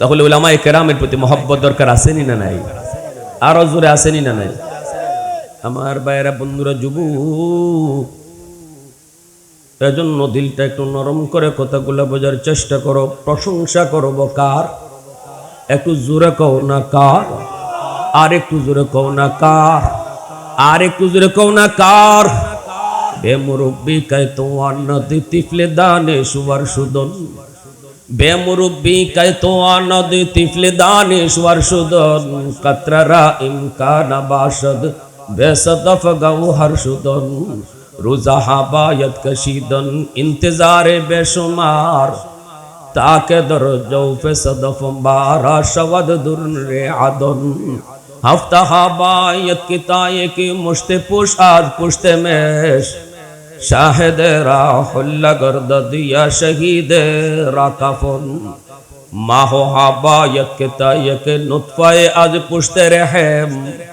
সফদরে খিজত ব ময়দা ইয়া আরুস अंजुमन सालो हबायत के ताये के संगे असली जाफताब लाल गर्द दरब दख्शा या आकीक अंदर यमन दौरो हबायत के ताये के मर्द साहिब दिल शवाद बायजीद अंदर खुरासा या उवैस अंदर करन अल्लाहु अकबर जोरे कहो আল্লাহ পাক বলেন যেই মানুষটা তওবা করব ঈমান আনবো আমল করব আমি আল্লাহ তার জীবনের যত গুনাহ ছিল ওই গুনাহগুলোকে আমি আল্লাহ নেকি দ্বারা পাল্টায় দিব এ যুবক আজকে যে আল্লাহর ওলি জায়গায় ঘুমাচ্ছেন, তাদের মিশন ছিল মানুষকে আল্লাহর ওলি বানানি। কিনা জোরে হও, কিভাবে আল্লাহর ওলি হওয়া যায়? তওবার দ্বারা একজন মানুষ মুহূর্তের ভিতরে আল্লাহর ওলি হয়ে যায়। পৃথিবীতে এত সহজ আর কোনো কাম নাই। মেম্বার হতে সময় লাগে, চেয়ারম্যান হতে সময় লাগে, এমপি হতে সময় লাগে, দোকানদার হতে সময় লাগে, জমিদার হতে সময় লাগে। সময় লাগে না শুধু এক কামে, সেটা হলো আল্লাহর ওলি হওয়া। কেউ যদি চায় আল্লাহর ওলি হইতো, মুহূর্তের ভিতরে আল্লাহর ওলি হইতে পারে। খাঁটি দিলে যেই মাত্র তওবা করব, মুহূর্তের ভিতরে আল্লাহ তার নাম ওলির তালিকায় উঠায় দেয়। আওয়াজ দেয়া কও না সুবহানাল্লাহ। কারণ আল্লাহ বলে ইল্লা মান তাবা ওয়া আমানা ওয়া আমিলা আমালান সালিহা ফাউলাইকা ইউবাদদিলুল্লাহু সাইয়্যাতিহিম হাসানাত। আল্লাহ পাক বলে তওবার খাতিরে আল্লাহ পিছনের গুনাহকে আল্লাহ নেকি দ্বারা পাল্টায় দেন। গুনাহ যদি তোমার পাহাড় পরিমাণ হয় রে যুবক, তওবার কারণে আল্লাহ পাক পাহাড় পরিমাণ গুনাহকে আল্লাহ পাহাড় পরিমাণ নেকি বানায় দেয়। সাগর পরিমাণ গুনাহ যদি তোমার হয়, তওবার দ্বারা আল্লাহ পাক সাগর পরিমাণ গুনাহকে সাগর পরিমাণ নেকি বানায় দেন। এজন্যই তওবাকারীর আমলনামায় কোনো গুনাহ থাকে না। শুধু তা না, গুনার আলামতটাও থাকে না। আত-তাইবু মিনাদ দামবি কামান লা দামবালা। কেন আল্লাহ পাক কোনো আলামত রাখেন না জানোনি? কারণ হলো হাসরের ময়দানে একজন আরেকজনকে আমলনামা দেখাবে। একজন দেখাইতে যায় যখনই কইব বাইরে তোর এই জায়গা খালি কেন, মনে হয় এখানে কোনো গুনাহ ছিল, আল্লাহ তোমাকে দয়া করে জান্নাত দিয়ে দিছে, এতটুকু শরম যেন তওবাকারীরে দিত না পারে। এজন্য আল্লাহ পাক ওই খালি জায়গা খালি রাখেন না, বরং নিজের পক্ষ থেকে এই খালি জায়গাটা নেকি দ্বারা ভরপুর করে দে। মুসলমানের আওয়াজে কও না সুবহানাল্লাহ। আল্লাহ বলে ইন্নাল্লাহা ইউহিব্বুত তাওয়াবিন ওয়া ইউহিব্বুল মুতাতাহহিরিন। তওবাকারীর ভালোবাসার কথা আল্লাহ আগে নিয়ে আসলেন, মুতাতাহহিরিনের ভালোবাসার কথা আল্লাহ পরে নিলেন। তওবাকারী কে? কই গুনাহ করার পর যে কান্দে। মুতাতাহহিরিন কারা? যারা গুনাহ করেই না, যারা পুত পবিত্র, যারা গুনাহ করে না, তাদেরকে আল্লাহ ভালোবাসে। গুনাহ করেই না, তাদেরকে আল্লাহ ভালোবাসে। আবার গুনাহ করার পর যারা তওবা করে, তাদেরকে আল্লাহ ভালোবাসে। এই দুই দল ভালোবাসার ভিতরে আল্লাহ পাক তওবা যারা করে তাদের ভালোবাসার কথা আগে নিয়ে আসছেন। সুবহানাল্লাহ জোরে কও, আর একটু জোরে কও না সুবহানাল্লাহ। এজন্য আল্লাহ পাক বান্দা গুনাহ মাফ করার ব্যাপারে আমি আল্লাহ তিনটা নাম রাখছি। একটা নাম হলো আমার গাফির, আরেকটা নাম হলো গফুর, আরেকটা নাম হলো গাফফার। ছোট ছোট গুনাহ আমি গাফির নামের উসিলায় মাফ করি, মিডিয়াম সাইজের গুনাহ গফুর নামের উসিলায় মাফ করি, বড় বড় গুনাহ আমি গাফফার নামের উসিলায় মাফ করি। বড় বড় গুনাহ আমি গফফার নামের উসিলায় মাফ করে দেই। এজন্যই আবু বকর সিদ্দিক রাদিয়াল্লাহু তাআলা আনহু উমর ফারুক রাদিয়াল্লাহু তাআলা আনহুকে বলতেছেন, ভাই উমর, তোমার জীবনের নেকি আমার চেয়ে বেশি। আবু বকর সিদ্দিক রাদিয়াল্লাহু তাআলা আনহু উমর ফারুক রাদিয়াল্লাহু তাআলা আনহুকে বলেন, তোমার জীবনের নেকি আমার চেয়ে বেশি। উমর ডাক দিয়া বলতেছেন, ভাই আবু বকর, কোন যুক্তিতে আমার নেকি বেশি? আপনি তো সবার উপরে, আপনার মর্যাদা নবীর পরে উম্মতের মধ্যে সবার উপরে, আমি উমরের চেয়ে আপনার মর্যাদা বেশি, তাহলে আমার নেকি বেশি হলো কেমন করে? কোন যুক্তিতে আমার নেকি বেশি? তখনই হযরত আবু বকর সিদ্দিক বলেন, ভাই ওমর, কোনো যুক্তি নয়, কোনো যুক্তি নয়, তবে দলিল আছে। দলিল কিসের দলিল? কই কোরআনের আয়াত দলিল। সুবহানাল্লাহ জোরে কইতেন না, আর একটু জোরে কইতেন না। প্রশংসা করব কার? জোরে কও না কার? ওয়াহদাত কি হিফাজত नहीं बेकुव्वत बाजू, वहदत की हिफाजत नहीं बेकुव्वत बाजू, आती नहीं कुछ कमी हक़ खुदा दाद, आती नहीं कुछ कमी हक़ खुदा दाद।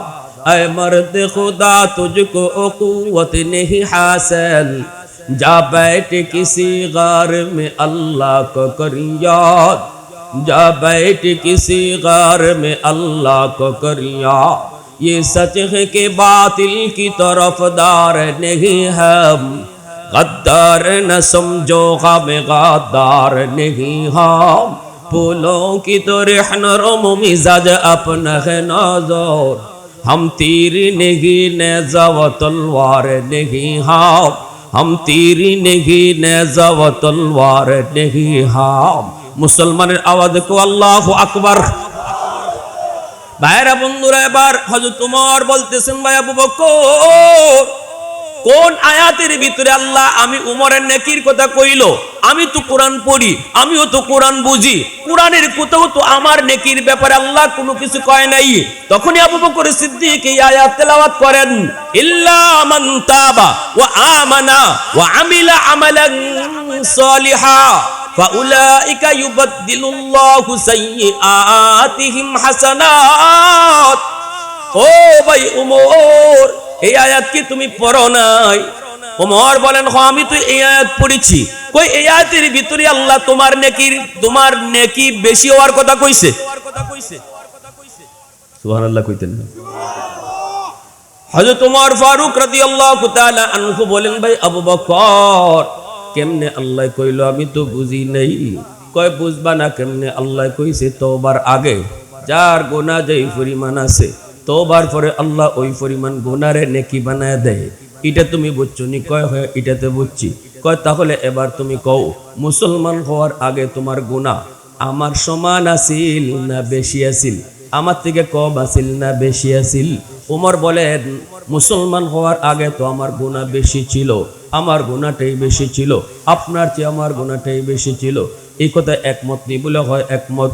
ও ভাই উমর, তাহলে ইসলাম গ্রহণ করার পরে আল্লাহ যদি এই গুনার নেকি বানায় দেয়, তাহলে গুনাহ যেমন তোমার আগে বেশি আছিল, এখন তো নেকিও তোমার বেশি হয়ে গেছে।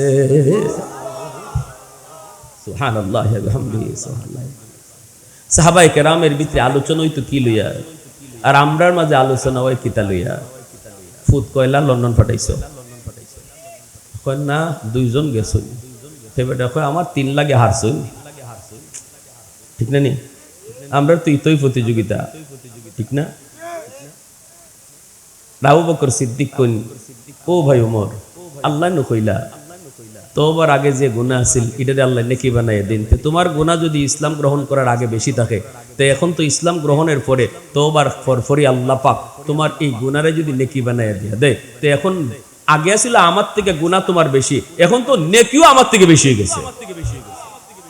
কথাটা বুঝছেন নি আপনারা? সহজ নানি কথা, কঠিন তো না।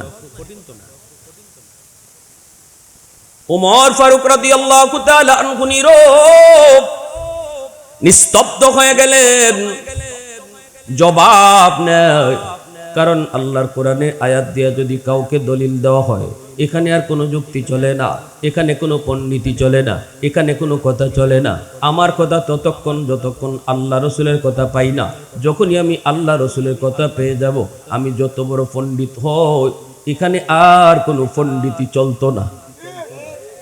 আমার মতে মত নয়, নবীর মতে মত, এর নাম হলো উম্মত। ঠিক না? আমার মতে মত নয়, নবীর মতে মত, এর নাম উম্মত। নিজের মত চালাইবাই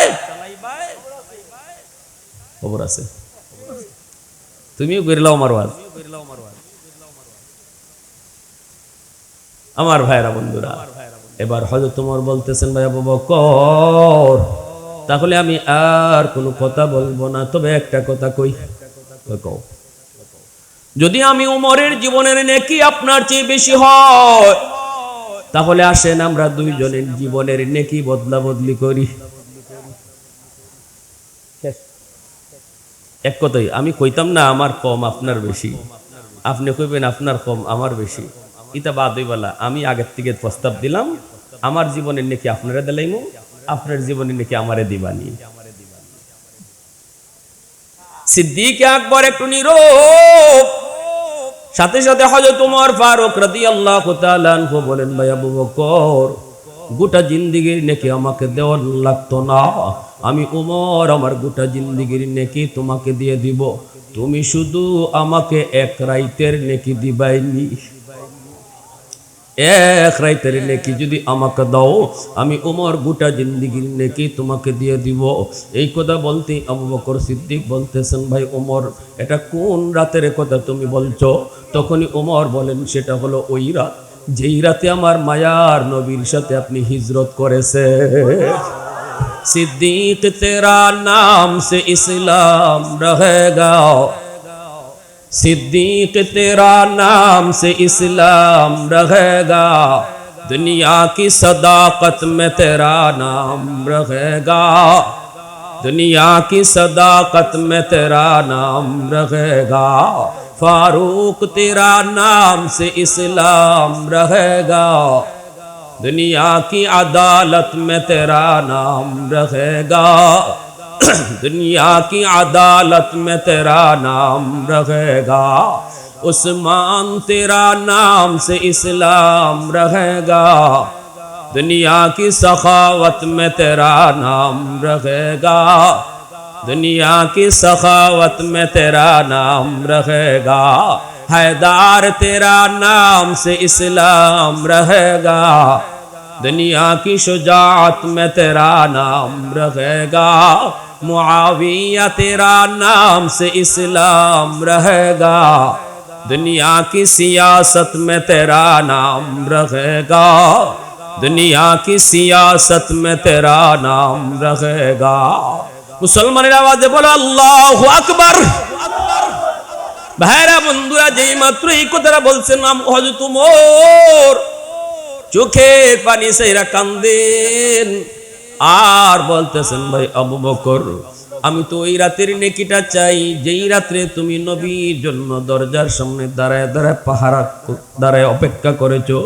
আমার রসুল কখন এসে তোমাকে ডাক দিবেন, দরজার পাশে দাঁড়ায় দাঁড়ায় তুমি সারা রাত অপেক্ষা করেছো, বিছানার মধ্যে পিঠ লাগাও নাই, বিছানায় তুমি পিঠ লাগাও নাই। নবীজি গভীর রাতে দরজার পাশে এসে ডাক দিয়েছেন, আস্তে আস্তে ডাক দিয়েছেন, আবু বকর, সাথে সাথে তুমি দরজা খুলে দিয়েছো। রসুল তোমারে জিজ্ঞেস করেছেন, আবু বকর, মদিনার মানব দানব পাক পাখালি সবাই ঘুমায় আছে, মক্কার মানুষও ঘুমায় আছে, আরবের মানুষও ঘুমায় আছে, এই ঘুমন্ত মানুষগুলার ভিতরে তুমি এত তাড়াতাড়ি কেমনে দরজা খুলছো? সুবহানাল্লাহ। এরে আবু বকর, তুমি কি ঘুমাও না? সেদিন আপনি বলেছিলেন, নবী গো, 40 দিন আগে আপনি ইশারা দিয়েছিলেন, আবু বকর, কোন এক রাতে তোমাকে নিয়ে হিজরত করব। ওগো নবীজি, খোদার কসম, ওই দিন থেকে আজ পর্যন্ত আমি বিছানায় পিঠ লাগাই না। গভীর রাতে যদি আমার মায়ার নবী দরজার পাশে এসে আমাকে আস্তে করে ডাক দেন, আর যদি আমার দরজা খুলতে দেরি হয়, তাহলে নবীজির কষ্ট হবে। সেদিন তুমি বিছানায় পিঠ লাগাও নেই, মায়ার নবীর জন্য 40টা রাত অপেক্ষায় ছিলা। এরপরে মায়ার নবীকে নিয়ে তুমি রওনা দিয়েছো, গারে সুরের দিকে উঠবা। এত উঁচা পাহাড়, এই পাহাড়ের উপরে হলো সেই গুহা। সেই গুহায় তুমি কেমনে উঠছো? আমার দু জাহানের বাচ্চা রহমতের নবীর পাহাড় বাইতে তুমি দেও না, নিজের কাদের মধ্যে রসুলকে তুইলা তুমি নিজে নিজে পাহাড় বায়া বায়া উঠছো। আজও যারা মক্কা মদিনা যান, জিয়ারা করায়, দেখবেন গারে সুর, এখানে গেলে পরে আপনারা দেখাইব ওই সেই গুহা, যে গুহা রসুল আশ্রয় নিয়েছিলেন হযরত আবু বকর সিদ্দিককে নিয়া। কিন্তু সাহস হয় না, সাহস হয় না। আমি আমার কথা কই, আমি সাহস করতাম পারছি না উঠবার, কিন্তু মানুষ উঠতেছে। এখন কিন্তু সৌদি সরকার রাস্তা করে দিছে, আপনার জায়গায় জায়গায় দোকান রাখছে, টং রাখছে, আপনি পানির তৃষ্ণা লাগলে পানি পাইবেন, জুস খাইতেছিলে জুস পাইবেন, জিরাইয়া জিরাইয়া জিরাইয়া জিরাইয়া আপনি উঠতে পারবেন। কয়েক ঘন্টা সময় লাগে সেই গাড়ে সুরে উঠতে। রসুলের যুগে কিন্তু এমন রাস্তা ছিল না, জায়গায় জায়গায় জুস পাবেন কোথা থেকে? এই পাথরের উপর পা দিয়া দিয়া সেই গুহায় উঠতে হতো।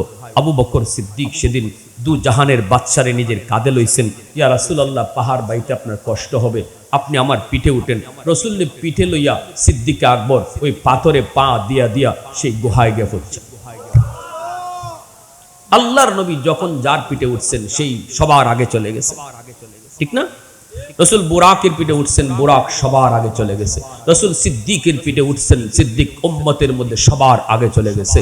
আল্লাহ রসুল সাল্লাল্লাহু আলাইহি ওয়াসাল্লামকে সেই গুহার মুখে রেখা এবার আবু বকর সিদ্দিক রাদিয়াল্লাহু তাআলা আনহু বলতেছে, ইয়া রাসূলুল্লাহ, ওগো নবীজি, আপনি আগে ঢুকেন না গো নবী, আমি আগে যাই গুহার ভিতরে একটু ঢুকি।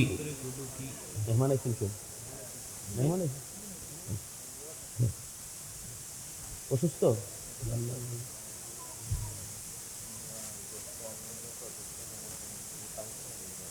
আচ্ছা,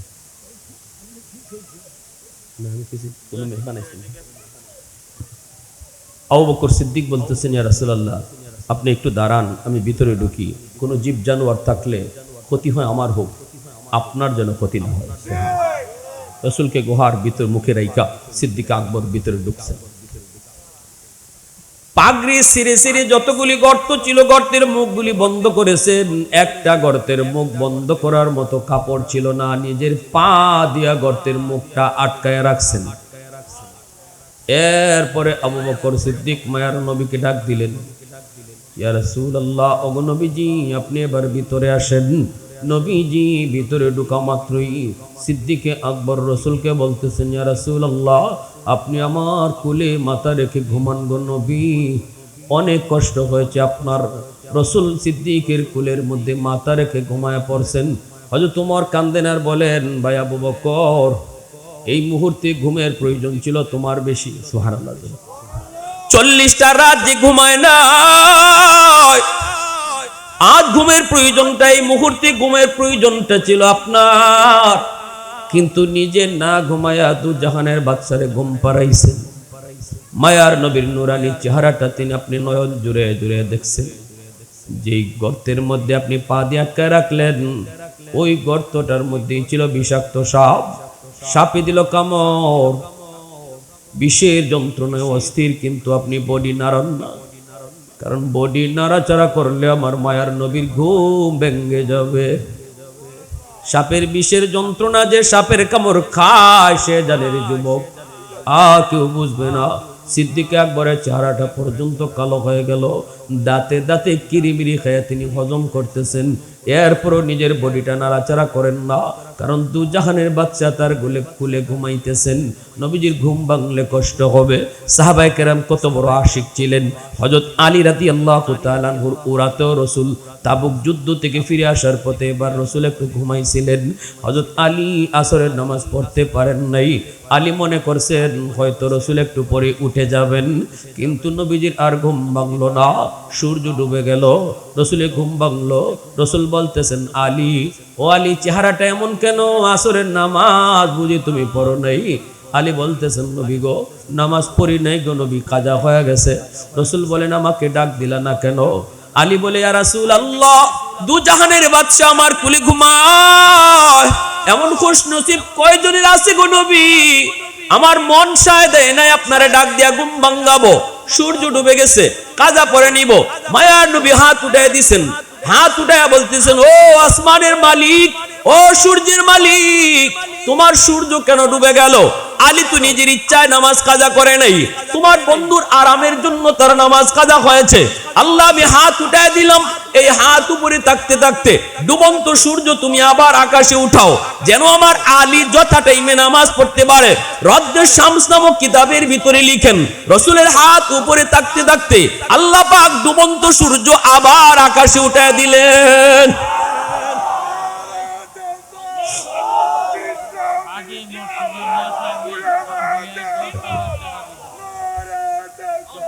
ভাইরা বন্ধুরা, জন্য বলতেছিলাম, সিদ্দিক আকবর বলেন, আমি দাঁতে দাঁতে কিরিমিরি খায়া হজম করেছি, এরপরও মায়ার নবীর ঘুম ভাঙাই নেই। 2 ফোঁটা চোখের পানি রসুলের গালে পড়ে গেল, সাথে সাথে নবীর ঘুম ভেঙে গেল। নবীজি ঘুম থেকে উঠে বলতেছেন, আবু বকর দোস্ত, কাঁদো কেন? আবু বকর কয়, নবী গো, আমারে সাপে কামড় মারছে। রসুল কয়, আমারে ডাক দিলে না কেন? কেমনে ডাক দেই গো নবী, আপনি ঘুমাইতেছেন। রসুল তার লব মুবারক আঙ্গুলের মধ্যে নিলেন, এমন হাই অ্যান্টিবায়োটিক আল্লাহ আমার আপনার নবীর লবের মধ্যে রাখছেন, লাগানো মাত্রই বিষাক্ত সাপের বিষটারে আল্লাহ মুহূর্তের ভিতরে পানি করে দিছে। সুবহানাল্লাহ, জোরে বলেন। রাসূল ডাক দিয়েছেন, সাপ বল আমার বন্ধুরে কানে কেন কামড় দিছ? গর্তের ভিতর থেকে সাপ বাইরিছে, আল্লাহর কাছে জবান চায়, আল্লাহ সাপের জবান খুলে দিছে। সাপে কয়, নবী গো, আমি ইচ্ছা করে আপনার বন্ধুরে কামড় দিছি না গো নবী, আমার ঠিকানা হলো ওই খেজুর বাগান, আমি ওখানেই থাকতাম। তাওরাত কিতাবে দুইজন আলেম যায়, একজন আরেকজন দেখো, দোস্ত ওই যে দেখো একটা গুহা, এই গুহাটার কথাই আল্লাহ তাওরাত কিতাবে উল্লেখ করেছে, যার নাম হলো গারে সুর। আখেরি নবী এখানেই হিজরতের রাতে আশ্রয় নেবেন। আমি কথাটা শুনে ফেলেছিলাম গো রাসূলুল্লাহ, সেদিন থেকে আমি আমার বাসস্থান পরিবর্তন করে গুহায় এসেছি শুধু এক নজর আপনাকে দেখার জন্য। কিন্তু আপনার বন্ধুর পায়ের কারণে আমি বের হতে পারতেছি না। আমি বেশি দূর যেতাম না খাওয়া দাওয়ার জন্য, দ্রুত আসতাম। কখন আপনি কখন কোন অবস্থায় আসেন আবার চলে যান। আমি দীর্ঘদিন অপেক্ষায় এক নজর আপনারে দেখব, সেই মনের আশা আজ পূরণ হতে চলেছে। কিন্তু আপনার বন্ধুর পার কারণে বের হতে পারি নাই, আর কোনো রাস্তাও নাই, এজন্য কামড় দিছি, বেয়াদবি মাফ করবেন। আমার ভাইয়েরা বন্ধুরা, হযরত ওমর বলতেছিলেন, ভাই আবু বকর, ওই একটা রাতের নেকি আমারে দিলে আমি উমর আমার জিন্দেগির নেকি তোমারে দিয়ে দিই। শেষ দিয়ে দিচ্ছি কথাটা। এবার আবু বকর সিদ্দিক বলে, ভাই উমর, আমি তো নিজেও জানি না ওই রাত্রে আমার কি পরিমাণ নেকি হয়েছে, চলো আমরা দুজন রসুলের কাছে যাই। নবীজির কাছে আসছেন জানার জন্য। রসুল বলেন, কি ব্যাপার? দুজনই তো রসুলের শ্বশুর নানি। আবু বকর তো শ্বশুর, হযরত উমরও হগলে মাথে নেবা, ডরাইতেছে অনেক, শ্বশুর। তো আবু বকর সিদ্দিক বলে, রাসূলুল্লাহ, আমরা জীবনের নেকি বদলা বদলি করতাম, উমর তার জিন্দিগির নেকি আমারে দিয়ে দিব, আর আমার এক রাতের নেকি চাই। ওগো নবীজি, আমি নিজেও জানি না ওই রাত্রে আমার কেমন নেকি হইছে, বদলাইতাম যে লাভ হইব না লস হইব, এটা তো বুঝন লাগে। আপনার কাছে আইসি জানতাম কেমন নেকি হইছে ওই রাত্রে। রাসূল বলে, এটা কোন রাত? বলে, ইয়া রাসূলুল্লাহ, হিজরতের রাত। আল্লাহ নবী বলে, আবু বকর, বদলানি তোমাদের কাম, কারণ দুইজন তোমরা আমার শ্বশুর। আমার কথা কে খুশি আর কে বেজার হোক, কার লাভ হয় কার লস হয় আমি ইডেত নাই। তবে যেটা জানতে চেয়েছো, ওই এক রাতের নেকি যদি এক পাল্লায় রাখা হয়, আর গোটা উম্মতের নেকি যদি এক পাল্লায় রাখা হয় রে আবু বকর, তোমার ওই এক রাতের নেকির পাল্লা ভারী হয়ে যাবে। সিদ্দিক আকবর ইবনে কুহাফা, কোন বিচারক তার কোর্টে যাওয়ার পথে যদি নিজের চোখে কোনো অপরাধ দেখে, জজ সাহেব নিজে দেখছে কে কারে মারছে, অপরাধীরে জজ সাহেব নিজের চোখে দেখছে, ঘটনাস্থলে জজ সাহেব ছিল, এমনও যদি হয়, তবুও পৃথিবীর কোনো জজ তার বিচারের আসনে বসে কখনো এই কথা বলে না যে এটা তো আমিই দেখছি, কে কারে মারছে, কে কারে খুন করছে, কে অপরাধ করছে, এখানে আবার সাক্ষী লাগবে কে, এমন কথা কোনো বিচারক বলে না। বরং কি বলে, প্রমাণ করো, সাক্ষী আনো, সে যে অপরাধ করছে। দুনিয়ার নগণ্য বিচারক যদি আসামির পক্ষে থাকে, সকল বিচারকের বিচারক আমার আপনার মালিক যেদিন হাসরের ময়দানে বিচারের আসনে বসবেন, ওই দিন আল্লাহ তার গুনাহগার অপরাধী বান্দাবান্দির পক্ষে থাকবা। কোন উসিলায় কারে মাফ করা যায়, আল্লাহ শুধু উসিলা তালাশ করবা, কারে কিভাবে মাফ করা যায়। এজন্য এই মাহফিলে যে আল্লাহর ওলির স্মৃতি বিজড়িত এই প্রতিষ্ঠান, যে প্রতিষ্ঠানের সাথে আমাদের মায়া, একটা দরদ, একটা ভালোবাসা, শুধু আল্লাহর ওলির খাতিরে, যিনি জমিনে থাকতে অনেক মায়া করতেন, অনেক আদর করতেন, ব্যস্ততার ভিতরেও চেষ্টা করি মনে প্রাণে একটু জিয়ারত করে যাওয়ার জন্য। এখানে যে আসলাম, বসলাম, এই বসাটাও আমার আপনার কাছে, আমার আপনার কাছে ছোট আমল হতে পারে, কিন্তু এটাও তো নাজাতের উসিলা হইতে পারে কি পারে না। হাদিস শরীফে রাসূল বলেন, একজন মানুষের ফয়সালা হয়ে গেছে জাহান্নাম, সে জাহান্নামের দিকে যাচ্ছে, কিন্তু বারবার পিছনে আল্লাহ পাকের দিকে তাকাইতেছে।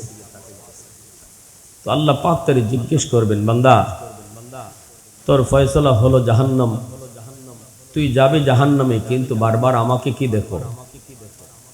কাল্লা, দুনিয়াতে উলামায়ে কেরামের জবানে শুনছি, হাসরের মাঠে তুমি ছোট ছোট উসিলায় বহু বান্দারে মাফ করে দিবা। আল্লাহ আমার কেন জানি মন বলে আজ আমাকেও এমন কোনো একটা ছোট উসিলায় তুমি মাফ করে দাও কিনা, এই বুক ভরা আশা নিয়ে বারবার তোমার দিকে তাকাইতেছে। আল্লাহ পাক বলবেন, বান্দা তোর কথাটা আমি আল্লাহর কাছে বড় ভালো লাগলো। মালিক তখন ফেরেশতাদেরকে বলবেন, আমার বান্দার আমল নামাটা আমাকে তোমরা দেখাও। আল্লাহ নিজেই দেখবেন। এরপরে আল্লাহ বলবেন, বান্দা তোর আমল নামার ভিতরে গুনার পাল্লা ভারী, নেকির পাল্লা হালকা, যার কারণে তোমার ফয়সালা হলো জাহান্নাম। কিন্তু বান্দা ওই যে আমি দেখতেছি তোর আমল নামার ভিতরে দুনিয়ার অমুক জায়গার একটা মাহফিল, ওই মাহফিলে তুমি বসা, একটু বলো তো সেখানে কেন তুমি হাজির হয়েছো? সুবহানাল্লাহ। লোকটাই কইব, মালিক দুনিয়ার কোনো লোভে নয়, দুনিয়ার কোনো কিছু পাওয়ার জন্য নয়, শুধুমাত্র তোমাকে খুশি করার জন্য। আল্লাহ পাক রব্বুল আলামিন তখন বলবেন, বান্দা শুন, আমি আল্লাহর আদত হচ্ছে মাফ করে দেওয়া, কিন্তু আমার নিজাম হলো উসিলা ছাড়া মাফ করি না। ওই দিনে মাহফিলে বসাকে উসিলা বানায়া আমি আল্লাহ আজ হাসরের ময়দানে তোমাকে মাফ করে দিলাম। আওয়াজ দিয়ে কও না সুবহানাল্লাহ, আর একটু জোরে কও না সুবহানাল্লাহ। ইমাম গজ্জালি রাহমাতুল্লাহি আলাইহি দাকাইকুল আখবার নামক কিতাবের ভিতরে লিখেন, রে যুবক, হাসরের মাঠে আল্লাহ পাক একজনকে বলবেন, বান্দা বল, দুনিয়াতে তুই কোন আলেমের মজলিসে বসছিলি নি, এতটুকু উসিলা পাইলো, আমি আজ তোরে মাফ করে দিব। লোকটাই কইব, না গো মালিক, মনে পড়ে না। আল্লাহ বলবেন, বান্দা বল বল, এমন কোন দস্তরখানায় জীবনে খানা খাইছুনি যেখানে কোন আলেম ছিল? কয় না গো মালিক, তাও মনে পড়ে না। আল্লাহ এবার বলবেন, এমন কোন ঘরে তুমি থাকছো কিনা যেই ঘরে আগে কোন আলেম থাকতো? কয় না গো মালিক, তাও মনে পড়ে না। এবার আল্লাহ পাক বলবেন, বান্দা বল বল, তোর কোন সন্তানের নাম কোন আলেমের নামে নাম রাখছো কিনা? হাসরের ময়দানে সন্তানের নামটাও বাপ মার জন্য নাজাতের উসিলা হয়ে যাবে। হাসরের মাটি সন্তানের নাম মা বাবার জন্য নাজাতের উসিলা হবে। এজন্য নাম রাখতে একটু খেয়াল করা দরকার। ভাইরা বন্ধুরা, ওই সময় লোকটা কইব, না মালিক আমি তাও করি নেই। আল্লাহ পাক তখন কইব, বান্দা তোরে তো মাফ করার কোনো পথ পাইতেছি না। সুবহানাল্লাহ। তোরে তো মাফ করার কোনো উসিলা আমি পাইতেছি না।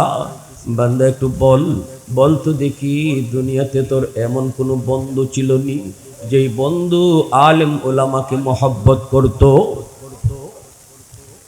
এতক্ষণ পর্যন্ত আল্লাহ উলামায়ে কেরামের সাথে তার সম্পর্ক ডাইরেক্ট আছে কিনা এটা আল্লাহ তালাশ করার চেষ্টা করেছে। যখন দেখে আলেমদের সাথে তার সম্পর্ক ডাইরেক্ট পাওয়া যাইতেছে না, তখন আল্লাহ ইনডাইরেক্ট খুঁজতেছে। সুবহানাল্লাহ, আওয়াজ দিয়ে বলেন। এমন কোন বন্ধু ছিল নি যে বন্ধু উলামায়ে কেরামকে মহব্বত করত? এজন্য তো আমার রাসূল বলেছেন, কুন আলিমান আও মুতাআল্লিমান আও মুহিব্বান আও মুঈনান ফালা তাকুন খামিসা। চার দলের ভিতরে তাইকো, হয় তুমি আলেম হও, নয় তুমি তালেবে ইলম হও, নয় তো আলেমদেরকে মহব্বত করো, আলেম উলামাকে সাহায্য সহযোগিতা করো। যখন যেখানে তারা তোমাকে ডাক দেয়, মনে রাখবা উলামায়ে কেরাম তাদের ব্যক্তি স্বার্থে তোমাকে রাজপথে ডাকে না। উলামায়ে কেরাম যদি তোমাকে কখনো রাজপথে ডাক দেয়, হাদিসের মসনদ রেখে তারা যখন বেরিয়ে পড়ে, তখন বুঝবা এটা গোটা মুসলিম উম্মার স্বার্থে তোমাকে ডাক দিয়েছে।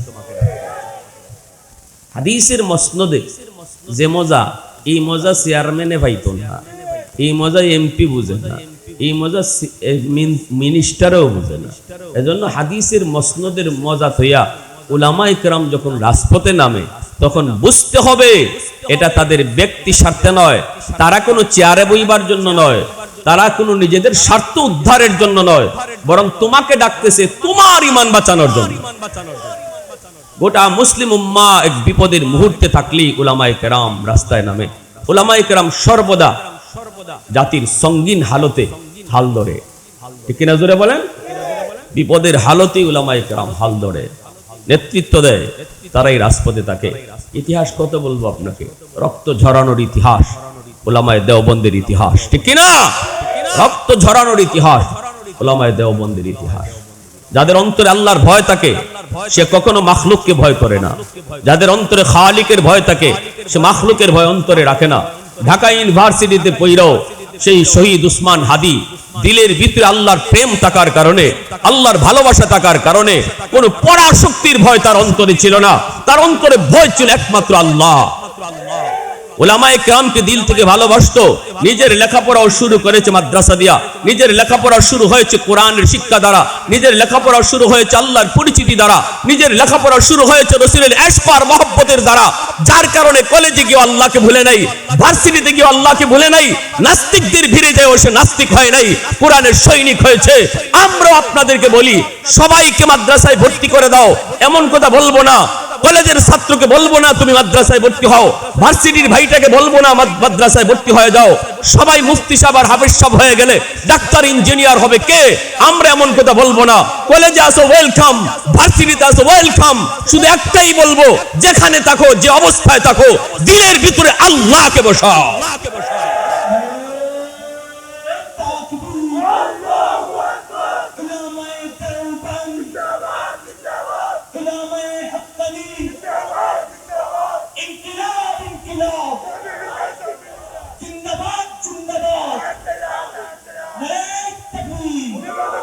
यार हाजिरीन যুবক, তোমার মতো একজন যুবক ছিল শরীফ উসমান হাদি, তোমার মতোই কলেজে পড়ুয়া, ভার্সিটিতে পড়ুয়া। কি পরিমাণ দিলের ভিতরে আল্লাহ পাকের প্রতি ভয়ভীতি আর তাকওয়া ছিল, অন্তরে আল্লাহর প্রেম আর খাঁটি দেশপ্রেম ছিল, বেজাইল্লা না, ঠিক না? যখন দেশপ্রেম দুই প্রকার, একটা হইলো খাঁটি আর একটা হইলো বেজাইল্লা। বেজাইল্লা দেশপ্রেম নিয়া, খাঁটি দেশপ্রেম ছিল বিদায় আল্লাহ পাক রব্বুল আলামিন ও তার এমন মায়া করা করলো, মানুষের অন্তরে তার মহব্বত আল্লাহ ঢুকাই দিল। এটা আল্লাহ রাসূলের হাদিস। নবীজি বলেন, যখন কেউ আল্লাহকে ভালোবাসে, আল্লাহ যখন তারে ভালোবাসে, তখন আল্লাহ মাখলুকের অন্তরে তার ভালোবাসা ঢুকাই দেয়। এজন্য উলামায়ে কেরামকে মানুষ ভালোবাসে। ওলি আল্লাহদের প্রতি মানুষ এত দুর্বল, কারণ কি? কারণ আল্লাহ ওই ওলিকে ভালোবাসেন, বিধায় মানুষের অন্তরে তার মহব্বত, তার আজমত আল্লাহ ঢুকাই দিয়েছে। রক্তের সম্পর্ক নাই, চিনে না জানে না, সেই মানুষগুলা শহীদ উসমান হাদির জন্য রক্তের চেয়েও বেশি কান্না করেছে, ঠিক কিনা ভাই? এখনো তার কবরের পাশে রাত নাই দিন নাই কাঁদে। আমি বলি যুবক, তোমার মতোই তো একজন যুবক, তোমার মতোই তো কলেজে পড়বা, ভার্সিটিতে পড়বা, তুমি কেন পারবা না? তুমি কেন পারবা না? এমন জীবন করহে গঠন, মরিলে হাসিবে তুমি, কাঁদিবে ভুবন। ওই জীবনের কোন রাস্তা দিয়ে হাঁটলে জীবন কামাই করা যায়, শহীদ উসমান হাদি তোমার মতো কলেজে পড়ুয়া, ভার্সিটিতে পড়ুয়া যুবককে দেখায় গেছে। এই পথ তোমার দুইটা, পথ তোমার দুইটা, তৃতীয় কোনো পথ নাই। তুমি কি শহীদ উসমান হাদি হবা নাকি খুনি ফয়সল হবা? সিদ্ধান্ত তোমার। খুনি ফয়সল হতে পারো, যদি তুমি ভুল পথে হাঁটো, তুমিও কলঙ্কিত, তোমার কারণে তোমার বাপ মাও কলঙ্কিত। আর শহীদ উসমান হাদির পথ যদি ধরো, তুমিও অলঙ্কিত, তোমার বাপ মাও অলঙ্কিত। আজ যদি খুনি ফয়সল ধরা পড়ে, সারা বাংলাদেশের মানুষ মিষ্টি বিতরণ করবে। পরে যদি ফাঁসিতে ঝুলানো হয়, কুত্তা মরছে কইয়া মানুষ আনন্দ করব। কিন্তু শহীদ উসমান হাদি চলে গেল, বাংলার মানুষকে কাঁদায় গেল। এই কান্না আজও থামে নাই, কান্না চলতেছে, চলবে, কান্না চলতেছে, চলবে। প্যারে হাজিরিন, ভালো করে ইয়াদ রাখো, ভালো করে ইয়াদ রাখো, এই জীবন জীবন নয়, মরণের পরের জীবনটাই আসল জীবন। এই জীবনের প্রতিটা কাজের হিসাব পাই টু পাই তোমাকে আল্লাহর সামনে দিতে হবে। এজন্য তো আমরা দেখছি সে যুবক আজান হলে বন্ধুদেরকে বলতো, দোস্ত চলো মসজিদের মিনার থেকে মালিক ডাকতেছে, তার কদমে সেজদা দিয়ে আসে। কলেজ ভার্সিটিতে পড়িয়াও তার দিলের ভিতরে আল্লাহর এত প্রেম, এত ভালোবাসা ছিল, যার কারণে আল্লাহ তার সে চলে গেল, কিন্তু আল্লাহ তারে অমর করে রেখে দিল। আমার ভাইরা, বন্ধুরা, যুবক, এজন্যই তো আল্লাহ পাক রব্বুল আলামিন বলবেন, এই বান্দা বল, তোমার কোন সন্তানের নাম কোন আলেমের নামে নাম রাখছনি? কইব না গো মালিক, তাও করি নেই। আল্লাহ পাক রব্বুল আলামিন তখন বলবে, বান্দা বল, দুনিয়াতে তোর এমন কোন বন্ধু ছিল কিনা যেই বন্ধু উলামায়ে কেরামদেরকে মহব্বত করত? তখন কইব মালিক, মনে পড়েছে, আল্লাহ মনে পড়েছে, দুনিয়াতে আমার একজন বন্ধু ছিল, আমার ওই বন্ধু উলামায়ে কেরামদেরকে মহব্বত করত, ছাত্রদেরকে ভালোবাসতো, মাদ্রাসায় আসা যাওয়া করত, গুলমুকাফন মাদ্রাসায় আসা যাওয়া করত, ছাত্রদের হালত সে জানতো, আমাকেও মাঝে মাঝে বলতো, আমিও কম বেশি তার হাতে সহযোগিতা করতাম, মসজিদের ইমাম মুয়াজ্জিনের সাথে সম্পর্ক ছিল, এলাকার উলামায়ে কেরামকে বড় মহব্বত করত, চলতো। আল্লাহ পাক রব্বুল আলামিনের কুদরতি চেহারার মধ্যে তখন হাসি ফুটবে। সুবহানাল্লাহ, সুবহানাল্লাহ। আল্লাহ পাক বলবে, বান্দা শুন, আমি আল্লাহর আদত হলো মাফ করে দেওয়া, কিন্তু আমার নিজাম হলো উসিলা ছাড়া মাফ করি না।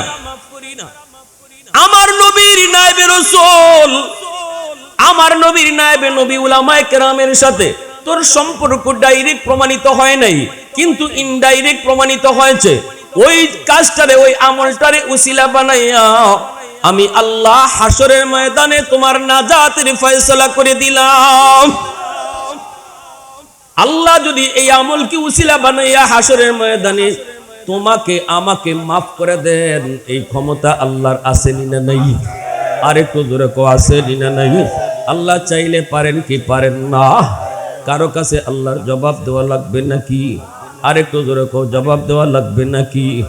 ভাইরা, বন্ধুরাও, এজন্যই তো রাইসুল মুফাসসিরিন আব্দুল্লাহ ইবনে আব্বাস রাদিয়াল্লাহু তাআলা আনহু বলেন, উলামায়ে কেরামের প্রতি কারো মহব্বত যদি নির্ভেজাল হয় রে যুবক, তিনি বলেন আল্লাহ পাক তাকে বিবি আসিয়ার মতো দৌলতে ঈমান সাথে দিয়া জান্নাত দেখায়া দেখায়া তারে মরণ দিবে।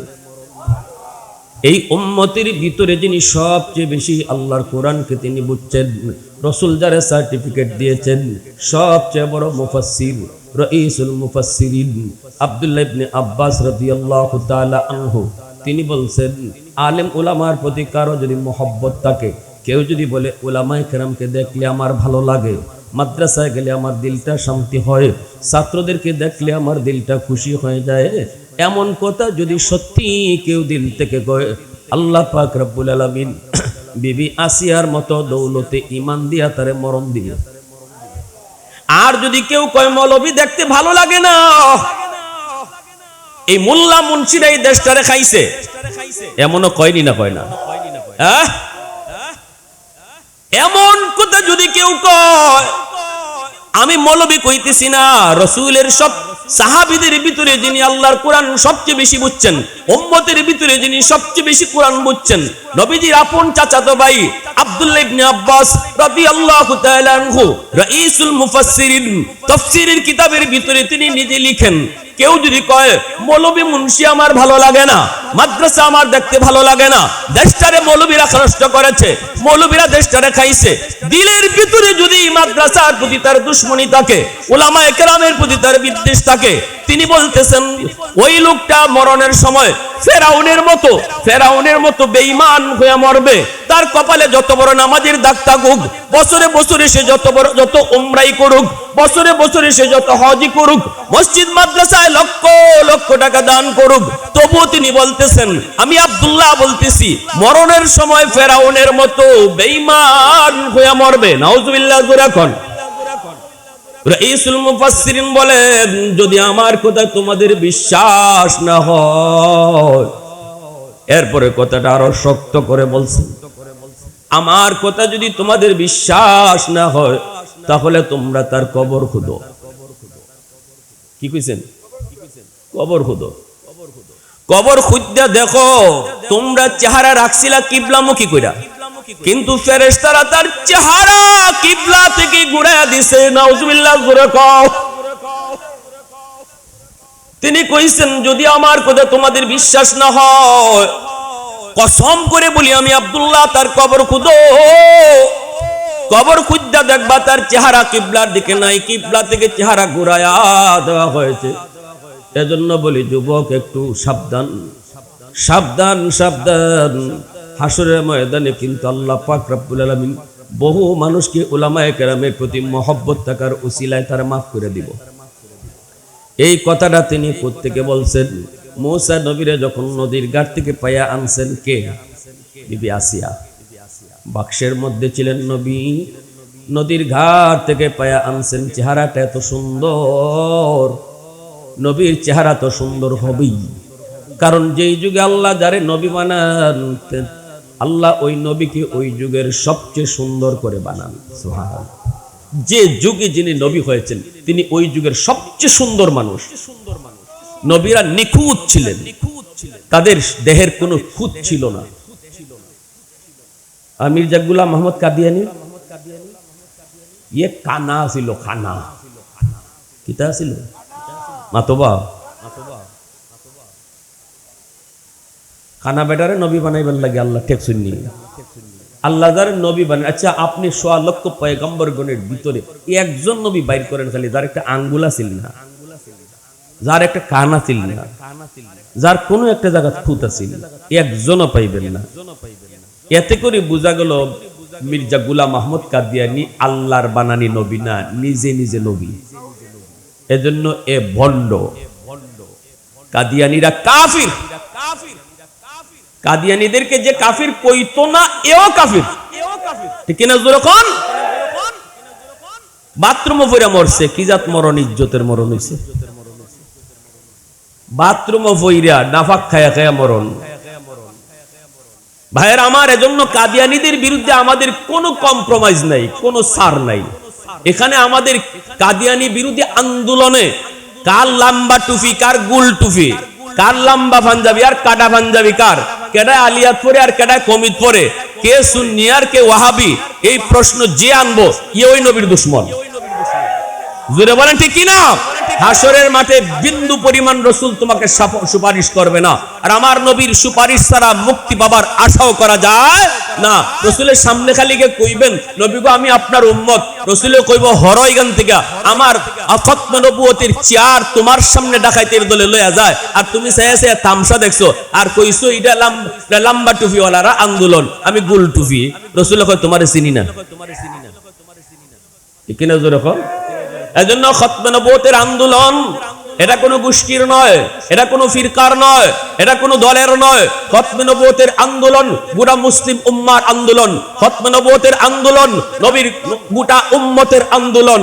অতএব উলামায়ে কেরাম যখনই ডাক দিবে আমাদের একটাই হলো এজেন্ডা, বাংলাদেশে কাদিয়ানীদেরকে রাষ্ট্রীয়ভাবে অমুসলিম ঘোষণা করতে হবে। আমাকে আমার একজন বলতেছে, হুজুর আপনারা হিন্দুর বিরুদ্ধে কথা কন না, ইহুদির বিরুদ্ধে কথা কন না, নাস্তিকের বিরুদ্ধে কথা কন না অত, কিন্তু কাদিয়ানির বিরুদ্ধে অত সেবা কেনে? আমি কই বুঝো তুমি কসু।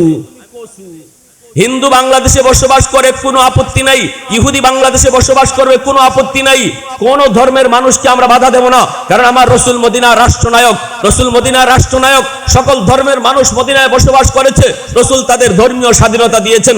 এটাই হলো ইনসাফের রাজনীতি, এটাই হলো আমার রসুলের রাজনীতি, এটাই হলো ইসলামের সৌন্দর্য। বাংলাদেশ সাম্প্রদায়িক সম্প্রীতির দেশ, অসাম্প্রদায়িক দেশ নয়। আমরা উলামায়ে কেরাম হিন্দুদের মন্দির পাহারা দিয়ে অভ্যস্ত আছি। আওয়াজ দিয়া বলো ঠিক কিনা?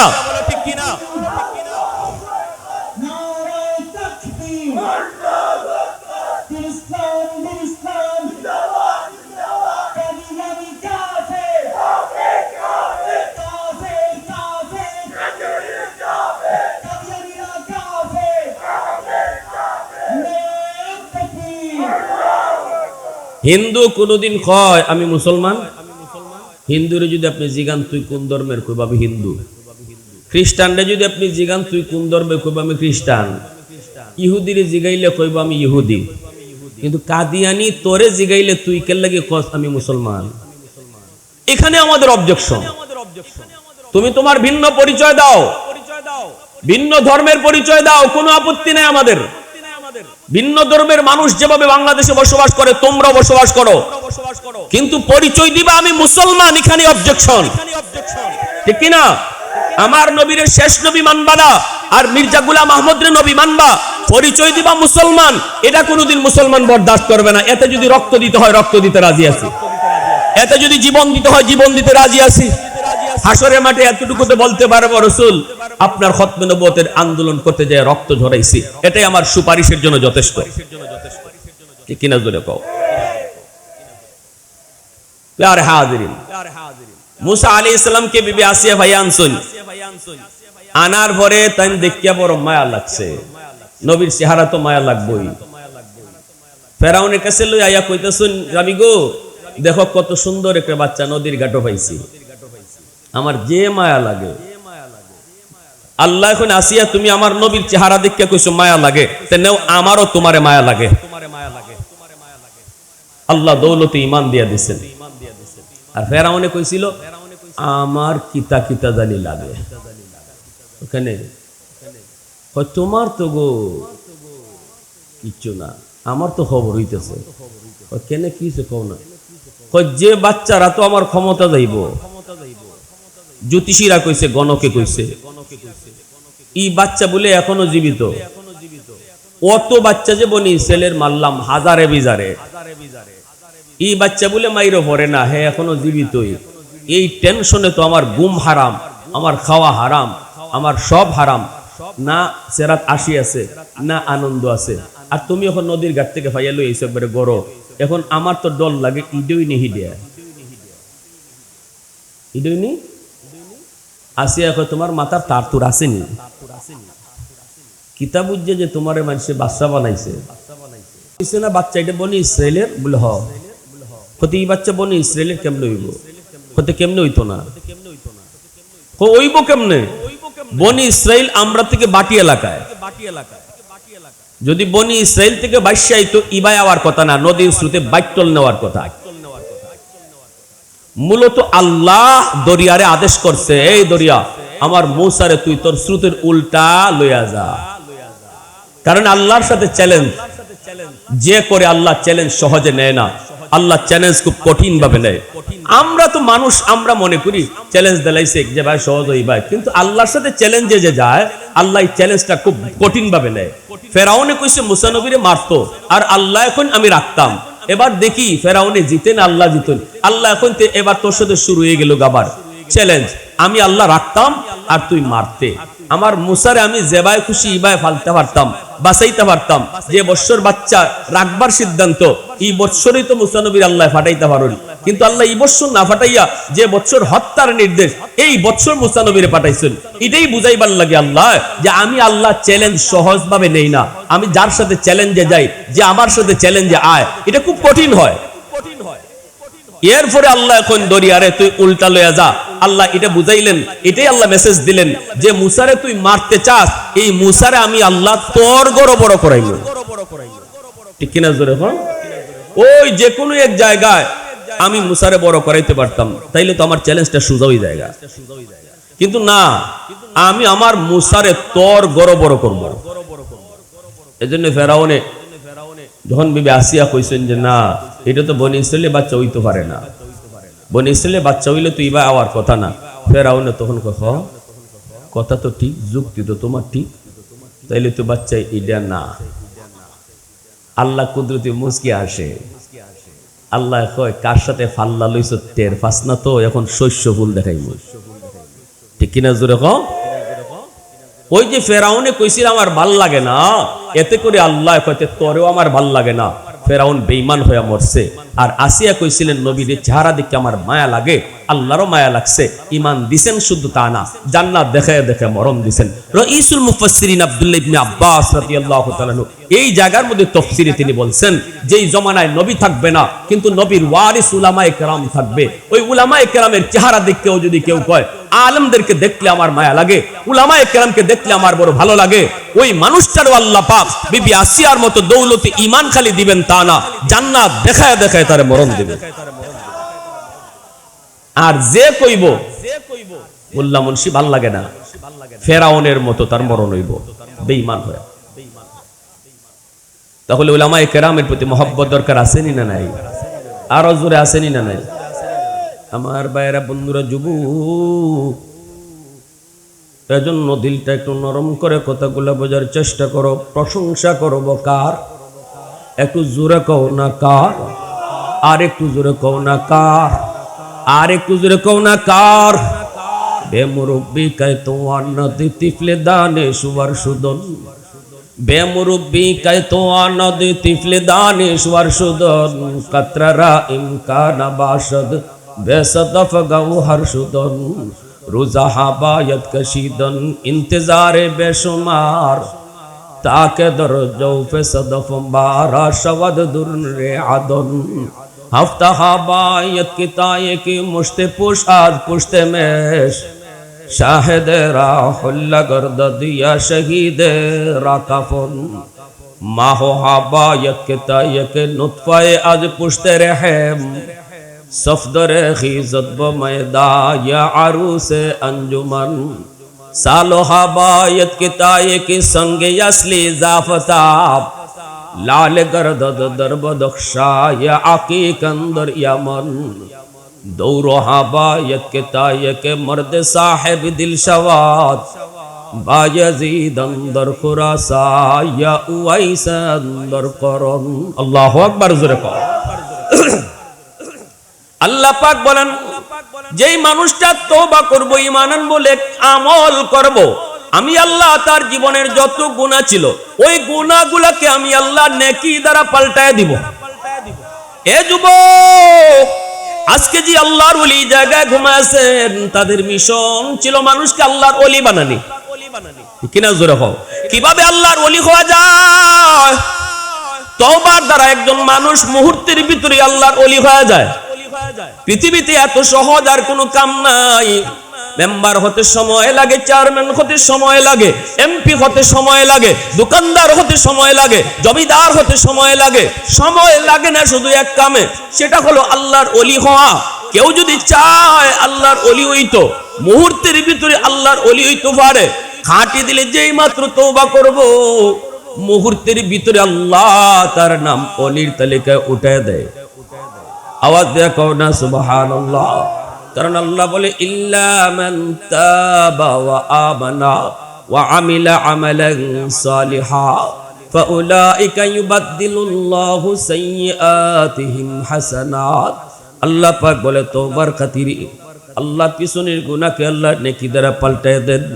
গুনাহ যদি তোমার পাহাড় পরিমাণ হয় রে যুবক, তওবার কারণে আল্লাহ পাক পাহাড় পরিমাণ গুনাহকে আল্লাহ পাহাড় পরিমাণ নেকি বানায় দেয়।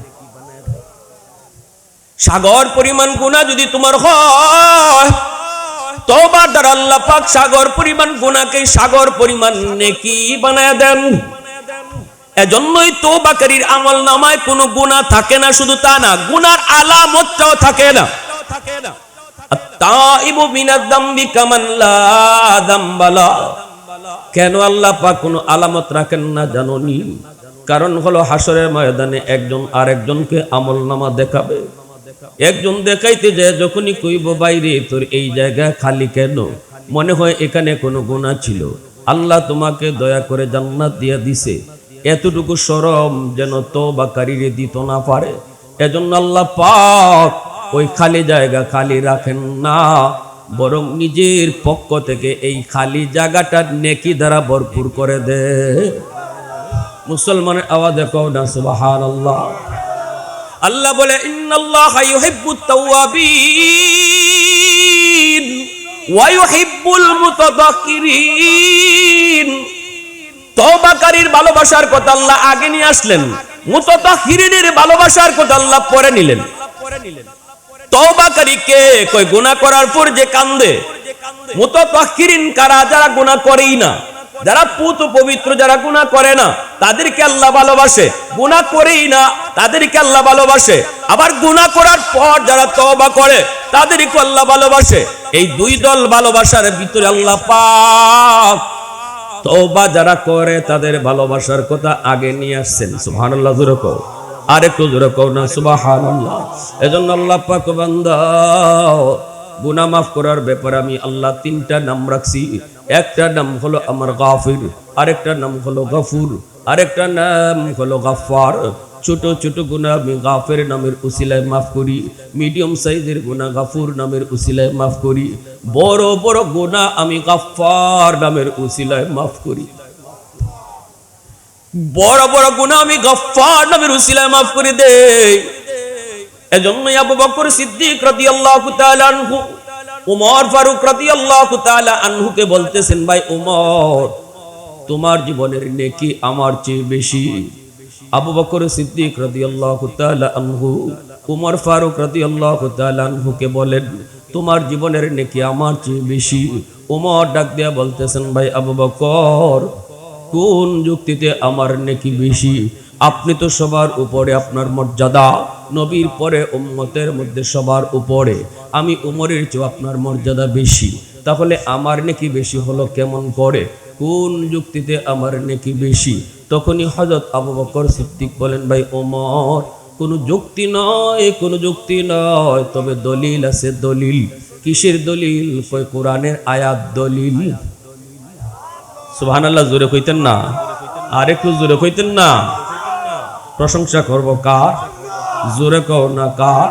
ওয়াহদাত কি হিফাজত নেহি বেকুওতে বাজু, वहदत की हिफाजत नहीं बेकुवत बाजू, आती नहीं कुछ कमी हक़ खुदा दाद, आती नहीं कुछ कमी हक़ खुदा दाद। ऐ मर्द खुदा तुझको कुव्वत नहीं हासिल, जा बैठ किसी गार में अल्लाह को कर याद, जा बैठ किसी गार में अल्लाह को कर याद।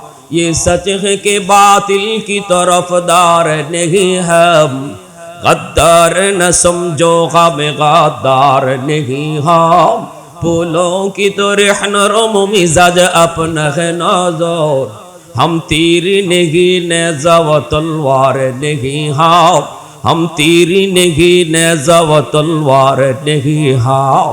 मुसलमाনের आवाज को अल्लाहु আকবার। ভাইরা বন্ধুরা, এবার হযরত ওমর বলতেছেন, ভাই আবু বকর, কোন আয়াতের ভিতরে আল্লাহ আমি উমরের নেকির কথা কইলো? আমি তো কোরআন পড়ি, আমিও তো কোরআন বুঝি, কোরআনের কোথাও তো আমার নেকির ব্যাপারে আল্লাহ কোনো কিছু কয় নাই। তখনই আবু বকর সিদ্দিক এই আয়াত তেলাওয়াত করেন, ইল্লা মান তাবা ওয়া আমানা ওয়া আমিলা আমালান সালিহা ফাউলাইকা ইউবাদদিলুল্লাহু সাইয়্যাতিহিম হাসানাত। ও ভাই উমর, এই আয়াত কি তুমি পড়ো নাই? ওমর বলেন, হ্যাঁ আমি তো এই আয়াত পড়েছি। কই এই আয়াতের ভিতরে আল্লাহ তোমার নেকি বেশি হওয়ার কথা কইছে? সুবহানাল্লাহ কইতেন না? হযরত ওমর ফারুক রাদিয়াল্লাহু তাআলা আনহু বলেন, ভাই আবু বকর, কেমনে আল্লাহ কইলো আমি তো বুঝি নাই। কয় বুঝবা না কেমনে? আল্লাহ কইছে তওবার আগে যার গুনাহ যেই পরিমাণ আছে, তওবার পরে আল্লাহ ওই পরিমাণ গুনারে নেকি বানায় দেয়। এটা তুমি বুঝছো নি? কয় হয় এটাতে বুঝছি। কয় তাহলে এবার তুমি কও, মুসলমান হওয়ার আগে তোমার গুনাহ আমার সমান আছিল না বেশি আছিল? আমার থেকে কম আছিল না বেশি আছিল? ওমর বলেন, মুসলমান হওয়ার আগে তো আমার গুনাহ বেশি ছিল, আমার গুনাহটাই বেশি ছিল, আপনার চেয়ে আমার গুনাহটাই বেশি ছিল। এই কথা একমত নি? বলে হয় একমত। ও ভাই উমর, তাহলে ইসলাম গ্রহণ করার পরে আল্লাহ যদি এই গুনারে নেকি বানায় দেয়, তাহলে গুনাহ যেমন তোমার আগে বেশি আছিল, এখন তো নেকিও তোমার বেশি হয়ে গেছে। সুবহানাল্লাহ ওয়া বিহামদিহি সুবহানাল্লাহ। সাহাবায়ে কেরামের ভিতরে আলোচনা হইতো কি লইয়া, আর আমরার মাঝে আলোচনা হয় কিতা লইয়া? ফুট কয়লা লন্ডন পাঠাইছো? কয় না, দুইজন গেছো। সেবেটা কয় আমার 3 লাগে হারছো। ঠিক না নি? আমরা তো ইতই প্রতিযোগিতা, ঠিক না? আবু বকর সিদ্দিক কইন, ও ভাই ওমর, আল্লাহ ন কইলা তোবার আগে যে গুনাহ আছিল এটারে আল্লাহ নেকি বানাইয়া দিন। তোমার গুনাহ যদি ইসলাম গ্রহণ করার আগে বেশি থাকে, তো এখন তো ইসলাম গ্রহণের পরে তোবার ফরফরি আল্লাহ পাক তোমার এই গুনারে যদি নেকি বানাইয়া দিয়া দেয়, তো এখন আগে ছিল আমার থেকে গুনাহ তোমার বেশি, এখন তো নেকিও আমার থেকে বেশি হয়ে গেছে। কথাটা বুঝছেন নি আপনারা? সহজ নানি কথা, কঠিন তো না। ওমর ফারুক রাদিয়াল্লাহু তাআলা আনহু নীরব নিস্তব্ধ হয়ে গেলেন, জবাব নেই। কারণ আল্লাহর কোরআনে আয়াত দিয়ে যদি কাউকে দলিল দেওয়া হয়, এখানে আর কোনো যুক্তি চলে না, এখানে কোনো পণ্ডিতি চলে না, এখানে কোনো কথা চলে না। আমার কথা ততক্ষণ যতক্ষণ আল্লাহ রসুলের কথা পাই না। যখনই আমি আল্লাহ রসুলের কথা পেয়ে যাব, আমি যত বড় পণ্ডিত হই, এখানে আর কোনো পণ্ডিতি চলতো না। আমার মতে মত নয়, নবীর মতে মত, এর নাম হলো উম্মত। ঠিক না? আমার মতে মত নয়, নবীর মতে মত, এর নাম উম্মত। নিজের মত চালাইবাই খবর আছে, তুমিও গেলাও আমার ওয়াজ। আমার ভাইরা বন্ধুরা, এবার হযরত ওমর বলতেছেন, ভাই আবু বকর, তাহলে আমি আর কোনো কথা বলবো না, তবে একটা কথা কই।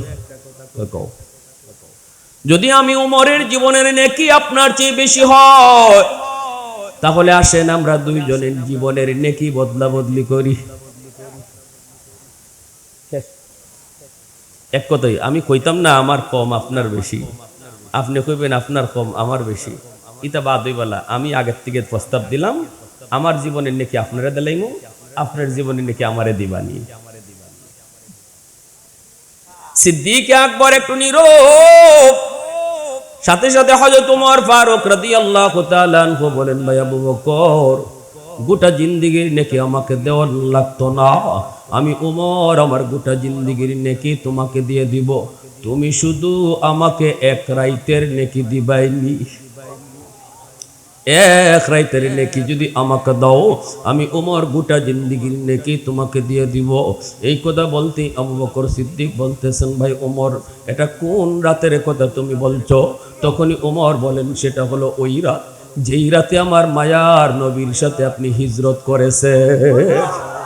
सिद्दीक तेरा नाम से इस्लाम रहेगा, सिद्दीक तेरा नाम से इस्लाम रहेगा, दुनिया की सदाकत में तेरा नाम रहेगा, दुनिया की सदाकत में तेरा नाम रहेगा, फारूक तेरा नाम से इस्लाम रहेगा, दुनिया की अदालत में तेरा नाम रहेगा, दुनिया की अदालत में तेरा नाम रहेगा, उस्मान तेरा नाम से इस्लाम रहेगा, दुनिया की सखावत में तेरा नाम रहेगा, दुनिया की सखावत में तेरा नाम रहेगा, हैदार तेरा नाम से इस्लाम रहेगा, दुनिया की शुजाअत में तेरा नाम रहेगा, मुआविया तेरा नाम से इस्लाम रहेगा, दुनिया की सियासत में तेरा नाम रहेगा, दुनिया की सियासत में तेरा नाम रहेगा। मुसलमानेर आवाज़े बोलो अल्लाहु अकबर। भाईरा बंधुरा जेई मात्र এই কথাটা বলছেন হযরত ওমর চোখের পানি ছেড়ে কান্দেন আর বলতেছেন, ভাই আবু বকর, আমি তো ওই রাতের নেকিটা চাই যেই রাতে তুমি নবীর জন্য দরজার সামনে দাঁড়ায় দাঁড়ায় পাহারা দাঁড়ায় অপেক্ষা করেছো।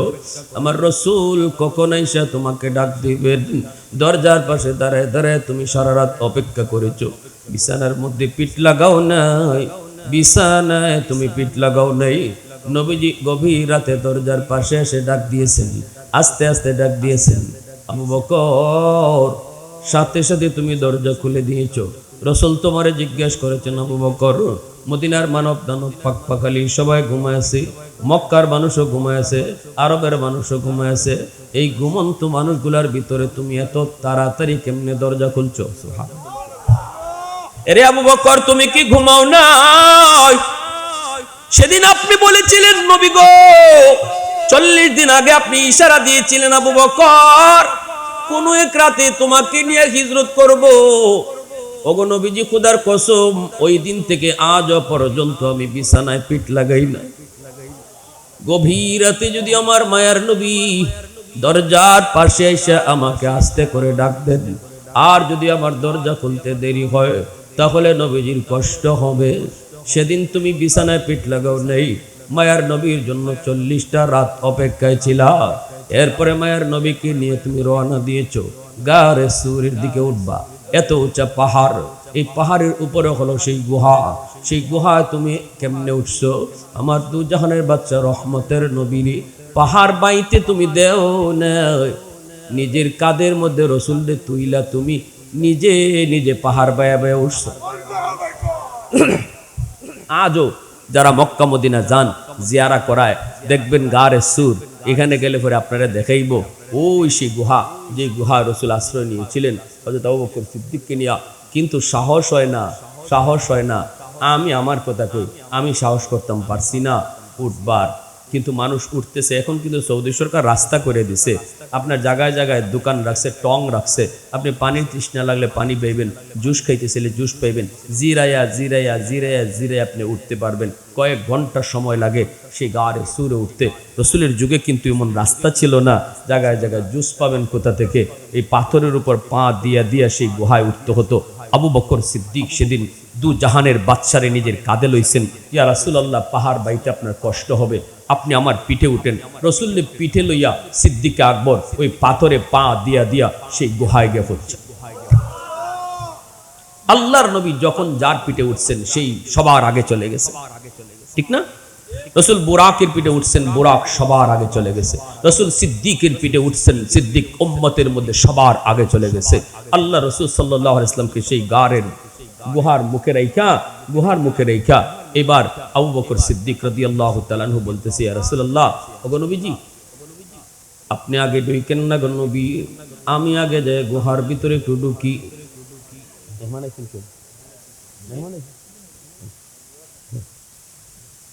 অসুস্থ?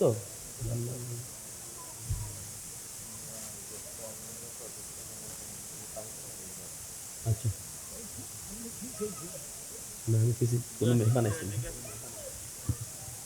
আবু বকর সিদ্দিক বলতেছেন, ইয়া রাসূলুল্লাহ, আপনি একটু দাঁড়ান, আমি ভিতরে ঢুকি। কোনো জীব জানোয়ার থাকলে ক্ষতি হয় আমার হোক, আপনার যেন ক্ষতি না হয়। রসুলকে গুহার ভিতর মুখে রাইখা সিদ্দিক আকবর ভিতরে ঢুকছেন। পাগড়ি সিরে সিরে যতগুলি গর্ত ছিল, গর্তের মুখগুলি বন্ধ করেছেন। একটা গর্তের মুখ বন্ধ করার মতো কাপড় ছিল না, নিজের পা দিয়া গর্তের মুখটা আটকায় রাখছেন। এরপরে আবু বকর সিদ্দিক মায়ার নবীকে ডাক দিলেন, ইয়া রাসূলুল্লাহ, ওগো নবীজি, আপনি এবার ভিতরে আসেন। নবীজি ভিতরে ঢোকা মাত্রই সিদ্দিকে আকবর রসুলকে বলতেছেন, ইয়া রাসূলুল্লাহ, আপনি আমার কোলে মাথা রেখে ঘুমান গো নবী, অনেক কষ্ট হয়েছে আপনার। রসুল সিদ্দিকের কোলের মধ্যে মাথা রেখে ঘুমায় পড়ছেন। হযরত ওমর কান্দেন আর বলেন, ভাই আবু বকর, এই মুহূর্তে ঘুমের প্রয়োজন ছিল তোমার বেশি। সুবহানাল্লাহ। 40টা রাত যে ঘুমায় না, আজ ঘুমের প্রয়োজনটা, এই মুহূর্তে ঘুমের প্রয়োজনটা ছিল আপনার, কিন্তু নিজে না ঘুমায়া দু জাহানের বাদশারে ঘুম পাড়াইছেন। মায়ার নবীর নুরানি চেহারাটা তিনি আপনি নয়ন জুড়ে জুড়ে দেখছেন। যেই গর্তের মধ্যে আপনি পা দিয়ে আটকায় রাখলেন, ওই গর্তটার মধ্যেই ছিল বিষাক্ত সাপ। সাপে দিল কামড়, বিষের যন্ত্রণায় অস্থির, কিন্তু আপনি বডি নাড়ান না, কারণ বডি নাড়াচাড়া করলে আমার মায়ার নবীর ঘুম ভেঙে যাবে। সাপের বিষের যন্ত্রণা যে সাপের কামড় খায় সে জানের যুবক, কেউ বুঝবে না। সিদ্দিক আকবরের চেহারাটা পর্যন্ত কালো হয়ে গেল, দাঁতে দাঁতে কিরিমিরি খেয়ে তিনি হজম করতেছেন। এরপরও নিজের বডিটা নাড়াচাড়া করেন না, কারণ দুজাহানের বাচ্চা তার কুলে ঘুমাইতেছেন। নবীজির ঘুম ভাঙলে কষ্ট হবে। সাহাবায়ে কেরাম কত বড় আশিক ছিলেন। হযরত আলী রাদিয়াল্লাহু তাআলা আনহুর উরাতেও রাসূল তাবুক যুদ্ধ থেকে ফিরে আসার পথে এবার রাসূল একটু ঘুমাইছিলেন। হযরত আলী আসরের নামাজ পড়তে পারেন নাই। আলী মনে করছেন হয়তো রাসূল একটু পরে উঠে যাবেন, কিন্তু নবীজির আর ঘুম ভাঙলো না। সূর্য ডুবে গেল, রাসূলের ঘুম ভাঙলো। রাসূল বলতেছেন, আলী, ও আলী, চেহারাটা এমন কেন? আসরের নামাজ বুঝি তুমি পড়ো নাই? আলী বলতেছেন, নবী গো, নামাজ পড়ি নাই গো নবী, কাজা হয়ে গেছে। রাসূল বলেন, আমাকে ডাক দিলা না কেন? আলী বলে, ইয়া রাসূলুল্লাহ, দুজাহানের বাদশা আমার কুলে ঘুমায়, এমন খুশনসিব কয়জনের আছে গো নবী? আমার মন সায় দেয় নাই আপনারে ডাক দিয়া ঘুম ভাঙাবো। সূর্য ডুবে গেছে, কাজা পরে নিব। মায়ার নবী হাত উঠায় দিছেন, হাত উঠায় বলতেছেন, ও আসমানের মালিক, ও সূর্যের মালিক, তোমার সূর্য কেন ডুবে গেল? আলী তো নিজের ইচ্ছায় নামাজ কাজা করে নাই, তোমার বন্ধুর আরামের জন্য তার নামাজ কাজা হয়েছে। আল্লাহ, আমি হাত উঠায় দিলাম, এই হাত উপরে থাকতে থাকতে ডুবন্ত সূর্য তুমি আবার আকাশে উঠাও, যেন আমার আলী যথা টাইমে নামাজ পড়তে পারে। রদ্দে শামস নামক কিতাবের ভিতরে লিখেন, রাসূলের হাত উপরে থাকতে থাকতে আল্লাহ পাক ডুবন্ত সূর্য আবার আকাশে উঠায় দিলেন।